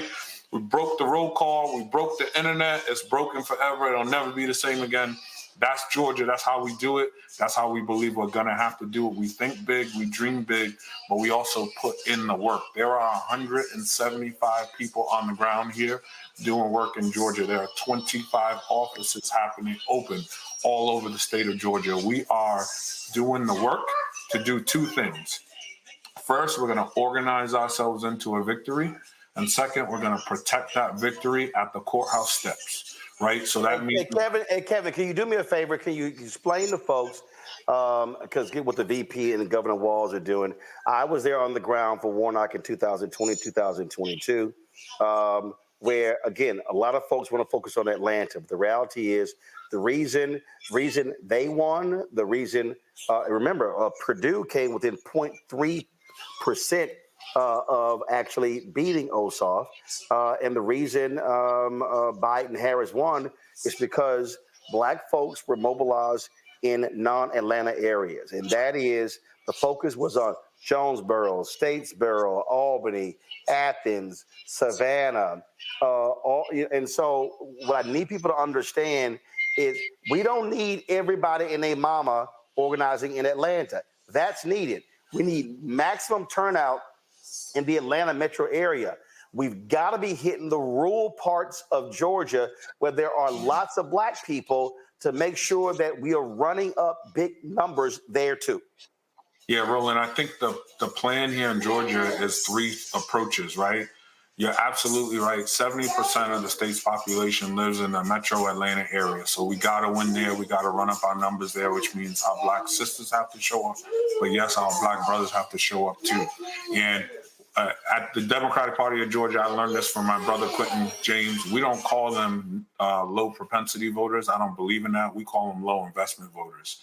I believe the reason why some of them don't vote is because we don't spend the time trying to talk to them and meet them where they're at. So in Georgia, that is what we're doing. That's a critical part of the puzzle. I also believe there is a very small sliver, if you can believe this, Roland, of the population of the electorate that is legitimately on the fence on this election. They either don't know Kamala Harris and her record, or they know Donald Trump and they think that because he sent them a stimulus check in 2020, that everything was all good on his watch. And we got to talk to those people and remind them what it was like to live in Donald Trump's America in 2019 and 2020, right? America fired this guy for a reason, and we're gonna have to remind those folks why we did that. But then absolutely, Roland, I'm calling it the 5% plan, and that's everywhere outside of Metro Atlanta. We just need 5% more raw Democratic vote out of every place that Donald Trump and Herschel Walker won by 10 points or more. And here's what that means. That means Kamala Harris wins by a mile. That means Stacey Abrams is the governor of Georgia right now. That means Charlie Bailey is the lieutenant governor of Georgia right now. That means Jennifer Jordan is the attorney general in Georgia. It means that there is a Democratic majority in the House and in the Senate in Georgia. And what that means is that Georgia is not one of the only 9 states in America that hasn't expanded Medicaid, that doesn't have a plan to feed hungry kids, right? There are real implications for all the work that we're doing. And that's why we're hustling. That's why we're working so hard to make sure that we do everything we possibly can. So when you see the vice president and the governor doing a rural tour in Savannah, it's not by accident, right? They understand the numbers as much as we do. They have to go to the places where the votes are. There's a small place in South Georgia called Valdosta. Most people around the country don't even know where that is, but that is a small town in South Georgia that Raphael Warnock won in 2022, and it is the reason why he is, again, a United States Senator. We're going to have to win in places like that in order to be able to be successful, right? And that's the plan, right? We squeeze every ounce of toothpaste out of the tube in Atlanta, but we show up everywhere else that matters, and we remind people who are legitimately on the fence about what it's going to take and what the plan is for where we're going. Because as much as elections are about where we've come from, they're also about charting a future for my son Elijah and my daughter Destiny that I was talking about. So I'm honored to be here with y'all tonight. Look, if you're looking to get involved, if you're looking to make an impact, Georgia, we set the trends. I believe wholeheartedly we are going to win here. And when we win here in Georgia, we are going to win everywhere else. And we're going to do the thing that we have come to try to do. So I appreciate y'all. If you're looking to get involved, www.georgiademocrat.org. My finance director will kill me if I don't say, throw us a couple dollars, 5, 10, whatever you can. It goes a long way. When this election is over and most of the country is going away, we got $4 million worth of lawsuits ahead of us to try to protect the win that we earn, right? Because we know that Republicans are going to do everything they can to try to snatch this win away from us. And we're going to need the resources and the help from people on this call and everywhere around the country. I'm honored to be on here. Thank you, thank you, thank you for all y'all are doing. I've been watching. I can't believe y'all raised all that money that y'all raised a couple of weeks ago. I'm here with y'all in spirit. Just know it. And I appreciate the opportunity. Thank y'all. All right. Kevin, we appreciate it. Thanks a lot. Let me remind all the brothers as well who are on this call. About $1.5 million was raised. About $1 million went to the campaign, but $450,000 is going directly to various Black male organizations. When we were at the convention at the Collective PAC brunch, Quentin James announced those groups, and so we're going to do that a little bit later once we get towards the end. Going to have Quentin name those groups again that they're receiving those grants, who are going to be doing on the ground work to specifically turn Black men out. Folks, a little bit earlier on Roland Martin Unfiltered, I talked to rapper YelloPain, who in 2020 did a video called "My Vote Don't Count," and he said that he was one of those folks who didn't understand how voting was connected, not just where everything is not just the presidential race, but all going from the top to bottom, bottom to top. And so in case you have not seen that video he did with 7th Streeter, I want to play that for you because every single one of us should be grabbing this video on YouTube. You should be downloading on your phone because he's speaking to a lot of brothers and sisters who do not understand politics, who do not understand how these things are connected. So, Keenan, roll it. I know the world won't give me nothing, so I gotta take it. And I know it's a way we can win. Why won't nobody say it? It don't matter where we from, suburbs or the slums. They don't wanna see us winning. They'd rather keep us down. Could have a walk, but we don't know how. Don't let them tell you that your vote don't count. Well, he was in office for 8 years, bro. Still ain't getting nothing done for us. Bro, you and me done worked at this barbershop them whole 8 years, bro. They don't care about us, bro. No, that's facts, though. I really don't even remember the last time a president did something for us, to be honest. Yeah, I ain't trying to go out in that sun and vote. Bro, You literally don't know what you're talking about, man. First thing first, back in middle school when they taught us it was 3 branches of the government. We forgot it when we got older. It's the judicial, the legislative, and executive. But all we know is the executive. That's the mayor or the governor and the president. Now, none of them 3 people make no laws. They just be checking them. The laws come to their desk and all they do is say no or yes to it. So when the news station tried to tell us that Barack Obama couldn't put us on, we was all salty at Obama when it was the Congress members all along. We got to focus on the legislative branch. Yeah, they the ones that make the laws. Yeah, they the ones write how much food stamp money you get on the card. But when people that wanted to help us wanted the job, I know they probably lost. Because we ain't even know their name, we ain't know their face, we ain't know it all. So the Congress or the State House, that's legislative, they make laws. So what we want from the president is what they do. Okay, y'all? See, they election every 2 years, but we don't never even go to those. The Congress, they can raise minimum wage, but we ain't even really know it though. So you know how back in 08, when we all voted for Obama, we was all supposed to go back in 2010 and vote for the Congress. Because they the ones make child support laws. They the ones choose if your kids at school get to eat steak or corn dogs. The State House make the court calls. So if the country failed, then you can't say it's them, it's your fault. Because y'all ain't know to vote for Congress members that was for y'all. And they don't got to leave after 4 years. And we just let them sit. See, they don't want to tell you this. They want you to focus on the president. Now, the 3rd branch is the judicial. That's judges. They the reason why John Crawford and Trayvon had justice. So when Meek Mill got locked up just for popping willies, we blame the judge and not the city when they let her get voted in because they ain't know who to vote against. Imagine life on the other side. Roads better, schools better, everybody get their license back, grocery store food better, custody of your kids back, homeless people get new shelters. If we gonna fix the U.S., we gotta start with them 2 letters. Me and you. Somebody told us that the government want to keep us broke, but the only reason why those people in the government is because we ain't vote. And I ain't talking about the president. I'm talking about the ones we ain't know. See, they was gonna try to keep it low, but it's gonna hurt them when they see the pros. I know the world won't give me nothing, so I gotta take it. And I know it's a way we can win. Why won't nobody say it? It don't matter where we from, suburbs or the slums. They don't wanna see us winning. They'd rather keep us down. Could have a walk, but we don't know how. Don't let them tell you that your vote don't count.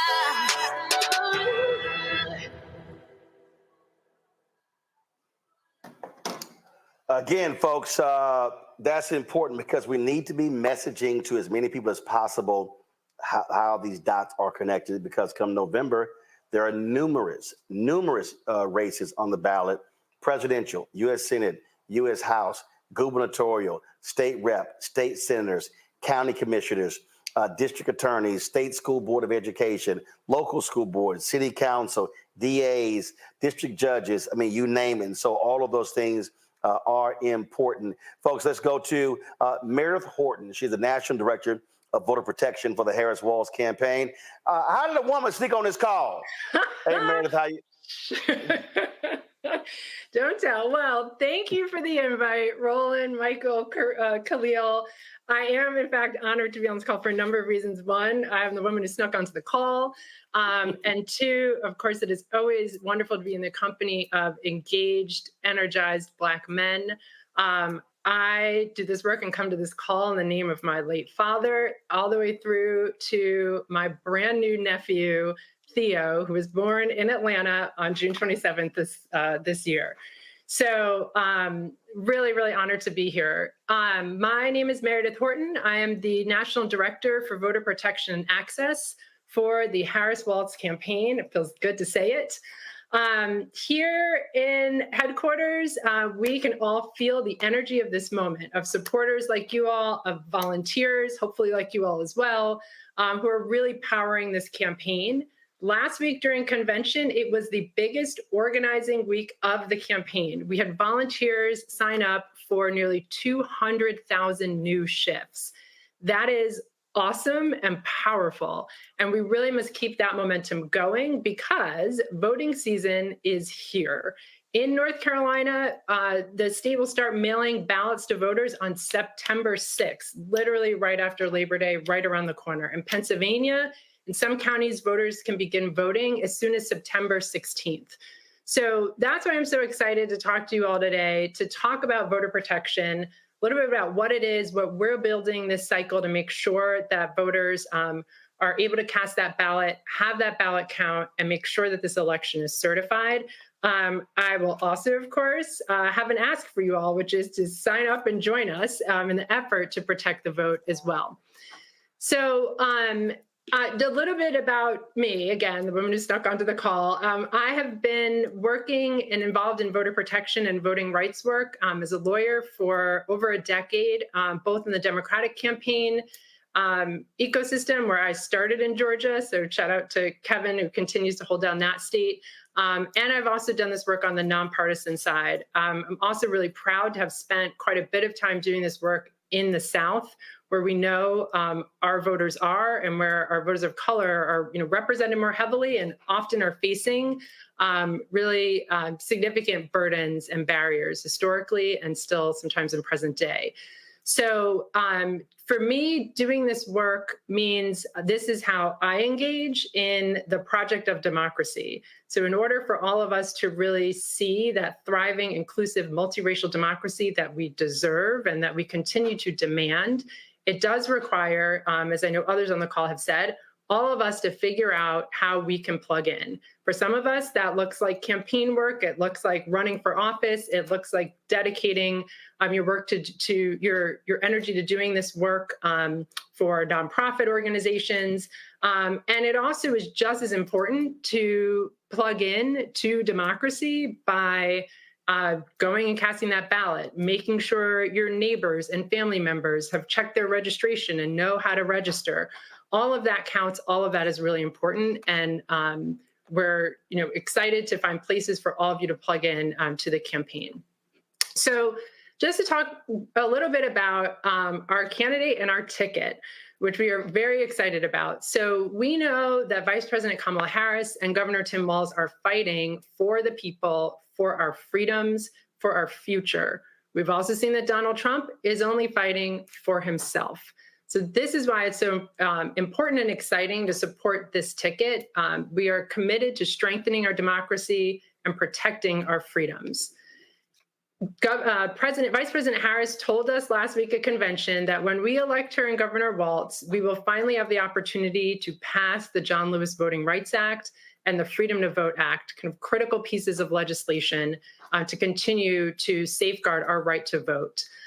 We know that as senator, she introduced the Vote Safe Act, which aimed to expand early in-person voting, no excuse, mail-in voting, and drop boxes across the country, all things that make it easier for folks to cast a ballot and have that ballot count. And under the Biden-Harris administration, we saw the DOJ double its number of voting rights attorneys and enforcement staff. So they are prepared, again, to make sure that we are protecting the right to vote and being aggressive about it. So as I said at the top, in voter protection, our central job is really to make sure that every eligible voter who wants to cast a ballot can do so and have that ballot count and make sure that those elections are certified. So I'm going to talk a little bit about what we're building to do that. So right now, we've got over 100 staff in 12 states, and that will continue to grow as we get closer and closer to Election Day. So we are standing up or have stood up teams in Arizona, in Nevada, Michigan, Minnesota, Wisconsin, New Hampshire, Pennsylvania, Georgia, Florida, Virginia, North Carolina, and Maine so far. And this team is complemented by a really strong legal program that has been developing expertise on the laws and legal landscape in our top battleground states since last fall. So we work hand in hand together to monitor issues and barriers to voters as they arise and make sure that we're using tools like litigation and going to the courthouse when necessary in order to protect that right to vote. And the legal team has been involved in nearly 24 lawsuits across the country so far aimed at protecting voters. So my staff will be working over the next 60 plus days to counter all the attacks on voting rights and to shore up our election systems so that they work for our voters. And there's three main elements of our program. So one, expanding access to the ballot, two, protecting elections, and three, educating voters. So when we talk about expanding access, we are working hard and have been since well before this moment here, since earlier this year, to remove barriers to the ballot box and to proactively look for opportunities to expand access to voting. So we are true advocates in voter protection. We do this building on the work of previous cycles. We recognize that by and large, voters now do have more ways to cast a ballot than ever, a lot of which is due to changes implemented during 2020 in the pandemic, such as expanded vote by mail. And so while we've seen expansions, we have, of course, also seen states that are trying to roll back some of that access. And so we've been tracking this and are on the case. To give you a few examples, in Georgia, for months, MAGA Republican members of the state election board have been laying the groundwork to try to block certification of the 2024 election if Donald Trump loses. Just another effort to try to steal the Georgia election like Trump tried to do in 2020. We are taking proactive steps to stop them and protect the integrity of our elections. So, for example, just this week, the DNC, the Georgia Democratic Party, and the campaign all sued the state election board in Georgia to prevent them from upending the mandatory certification of election process that Georgia law requires. And they tried to do this just weeks before voting begins. But no, again, we are on the case, taking them to court to prevent that from happening so that when you cast that ballot and we get through election day, that those elections are all certified as they are legally required to be.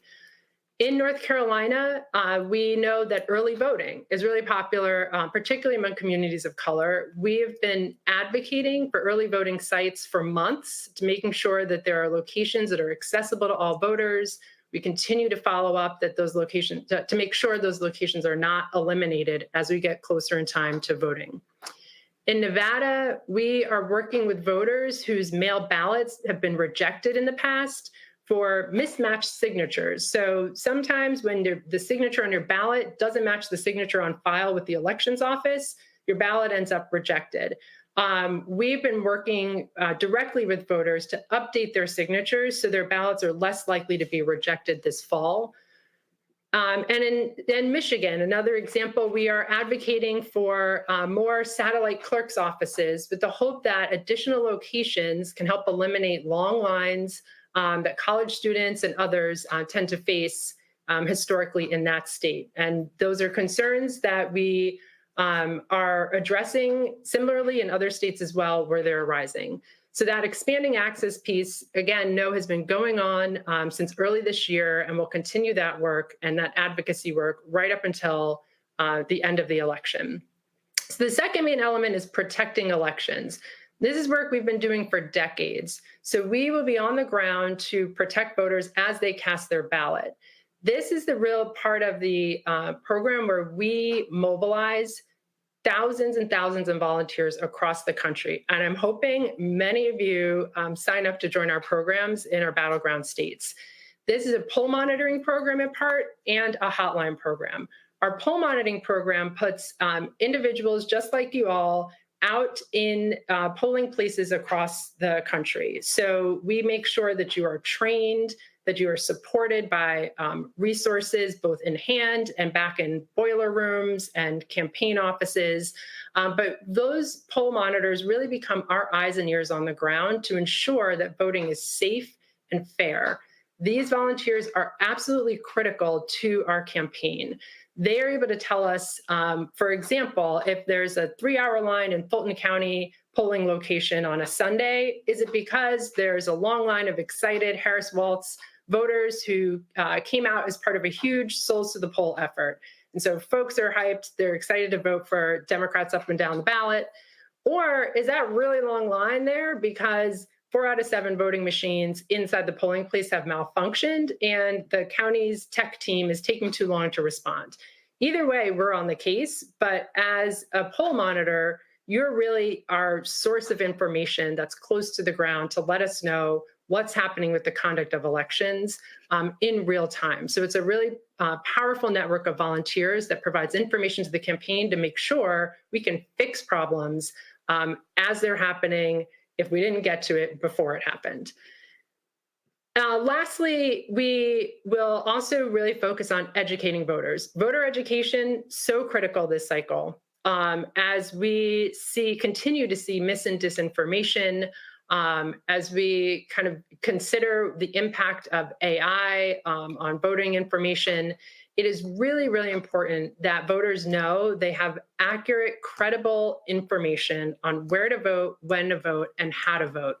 I'm so excited to see I Will Vote and the hotline running across the bottom of the screen, because it's exactly where I want to send you all and where I encourage you to send your communities, your networks as well for that accurate information. I Will Vote is available in multiple languages, as is the hotline as well.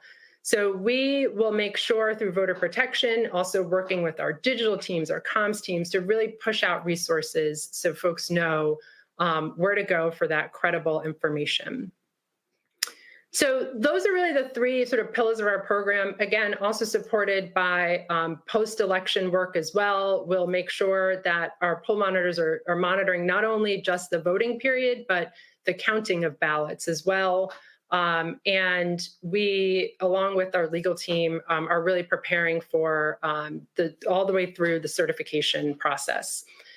So now is the time when I ask you all, or I let you all know how you can get involved with our program. So voter protection. Yep, you got about 60 seconds. Go ahead. Okay, great. So voter protection is something that anyone can do, whether you're a lawyer or not a lawyer.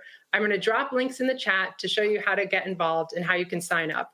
We have poll observers, we have hotline volunteers where you're providing information to voters, answering their questions, and other roles as well. And we would love to see you out there. It is one of the most rewarding things you can do. And you build your own knowledge about voting and the conduct of elections that you can share forever with your communities and with your families. So we really hope you'll join us and get this win for Vice President Harris, Governor Walz, and Democrats up and down the ballot.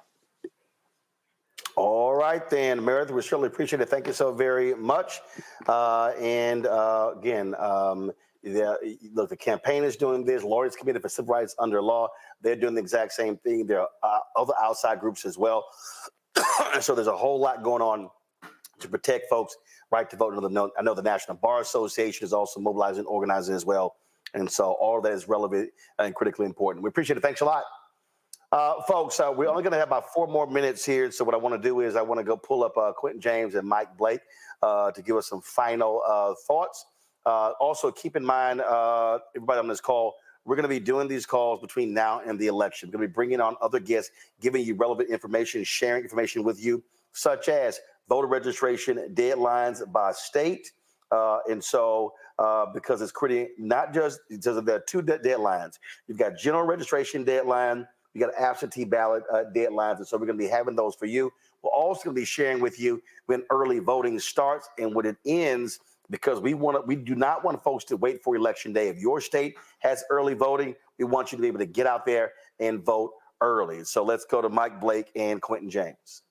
Brother Martin, I'm actually on the move right now, about to go do a hit, but I wanted to make sure to show everybody this.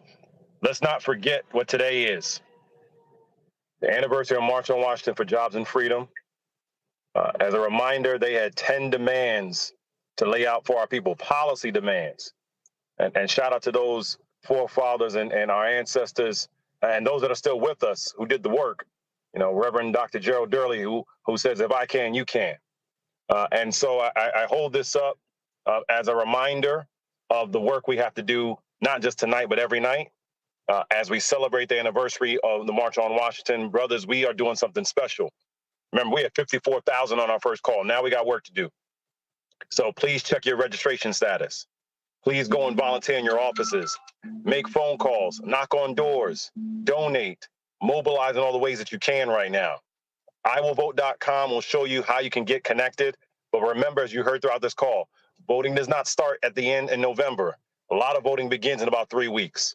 So if we don't see you before then, focus on what's going on for Labor Day. Vice President Harris will be in Michigan. Focus on what's happening across the country at CBC. Of course, we'll all see you all in D.C., but we need people to get ready and never forget what today is, our March on Washington anniversary. It reminded us about jobs and freedom. This is what we do when Black men come together. Shout out to Bayard Rustin. Shout out to Dr. King. Shout out to John Lewis. So all those that open up doors. But let's also honor our sister, Dr. Dorothy Irene Height, who allowed for spaces for brothers like us to be able to do what we're doing right now. To Roland, love you, brother. Grateful for you. We bless your family and all that's happening. And we are all in this together because we got work to do. Let me turn over to Brother Quentin James for all that he's doing right now.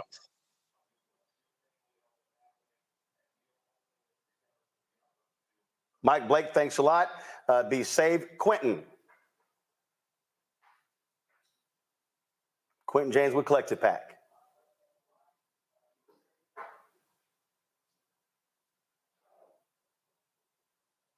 All right, we got Quentin there.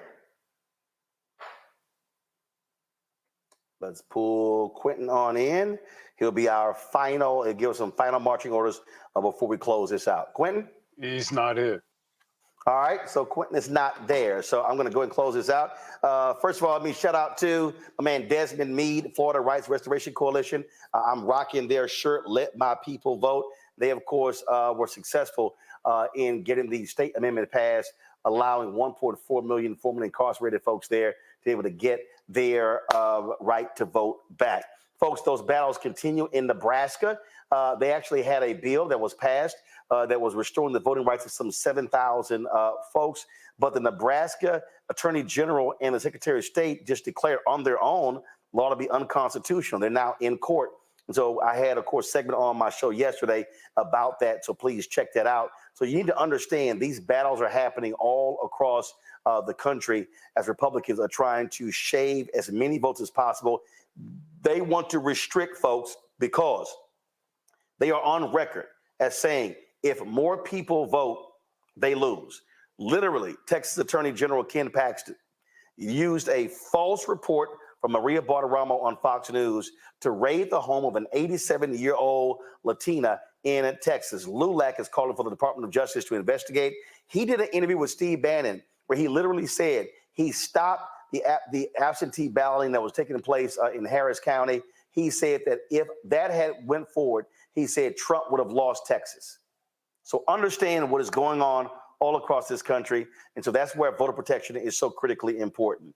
Let me thank everybody who's been involved with this call, our co-conveners. And again, over the next 70 days, you're going to have more calls. We're going to have pollsters on.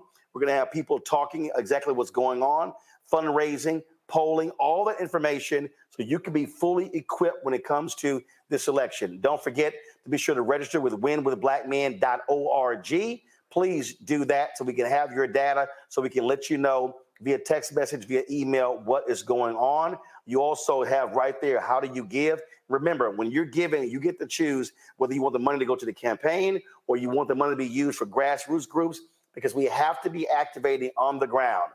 We know there are critical battleground states. Again, Wisconsin, Pennsylvania, Michigan, North Carolina, Georgia, Arizona, Nevada. But you see what's happening. Look at expand the map. Critical races in Florida, races in other states as well. So we cannot ignore, we can't only focus on the top of the ticket. We got to focus on all those down ballot races so we're maximizing our power. My goal is very simple. I say this all the time on the show. We want to be maximizing where at least 70% of all eligible black voters are casting ballots. At least 70. We do that, we can win tons of races. Do y'all realize Texas has the largest number of eligible black voters in America? The largest number. We've got to be maximizing that number. Also, speaking of Texas, when Beto O'Rourke ran against Governor Greg Abbott in 2022, 75% of voters under the age of 30 did not vote. So we got to tell millennials and Gen Z, use your power. Not just on Instagram, not just on TikTok, use your power at the ballot box. So folks, that is it for us. Let me thank all of our co-hosts as well. Let me thank all of you. Don't want to hold you long, folks. Appreciate y'all being on this call. And until next time, we'll see you on Win with Black Men. Y'all take care. Holla.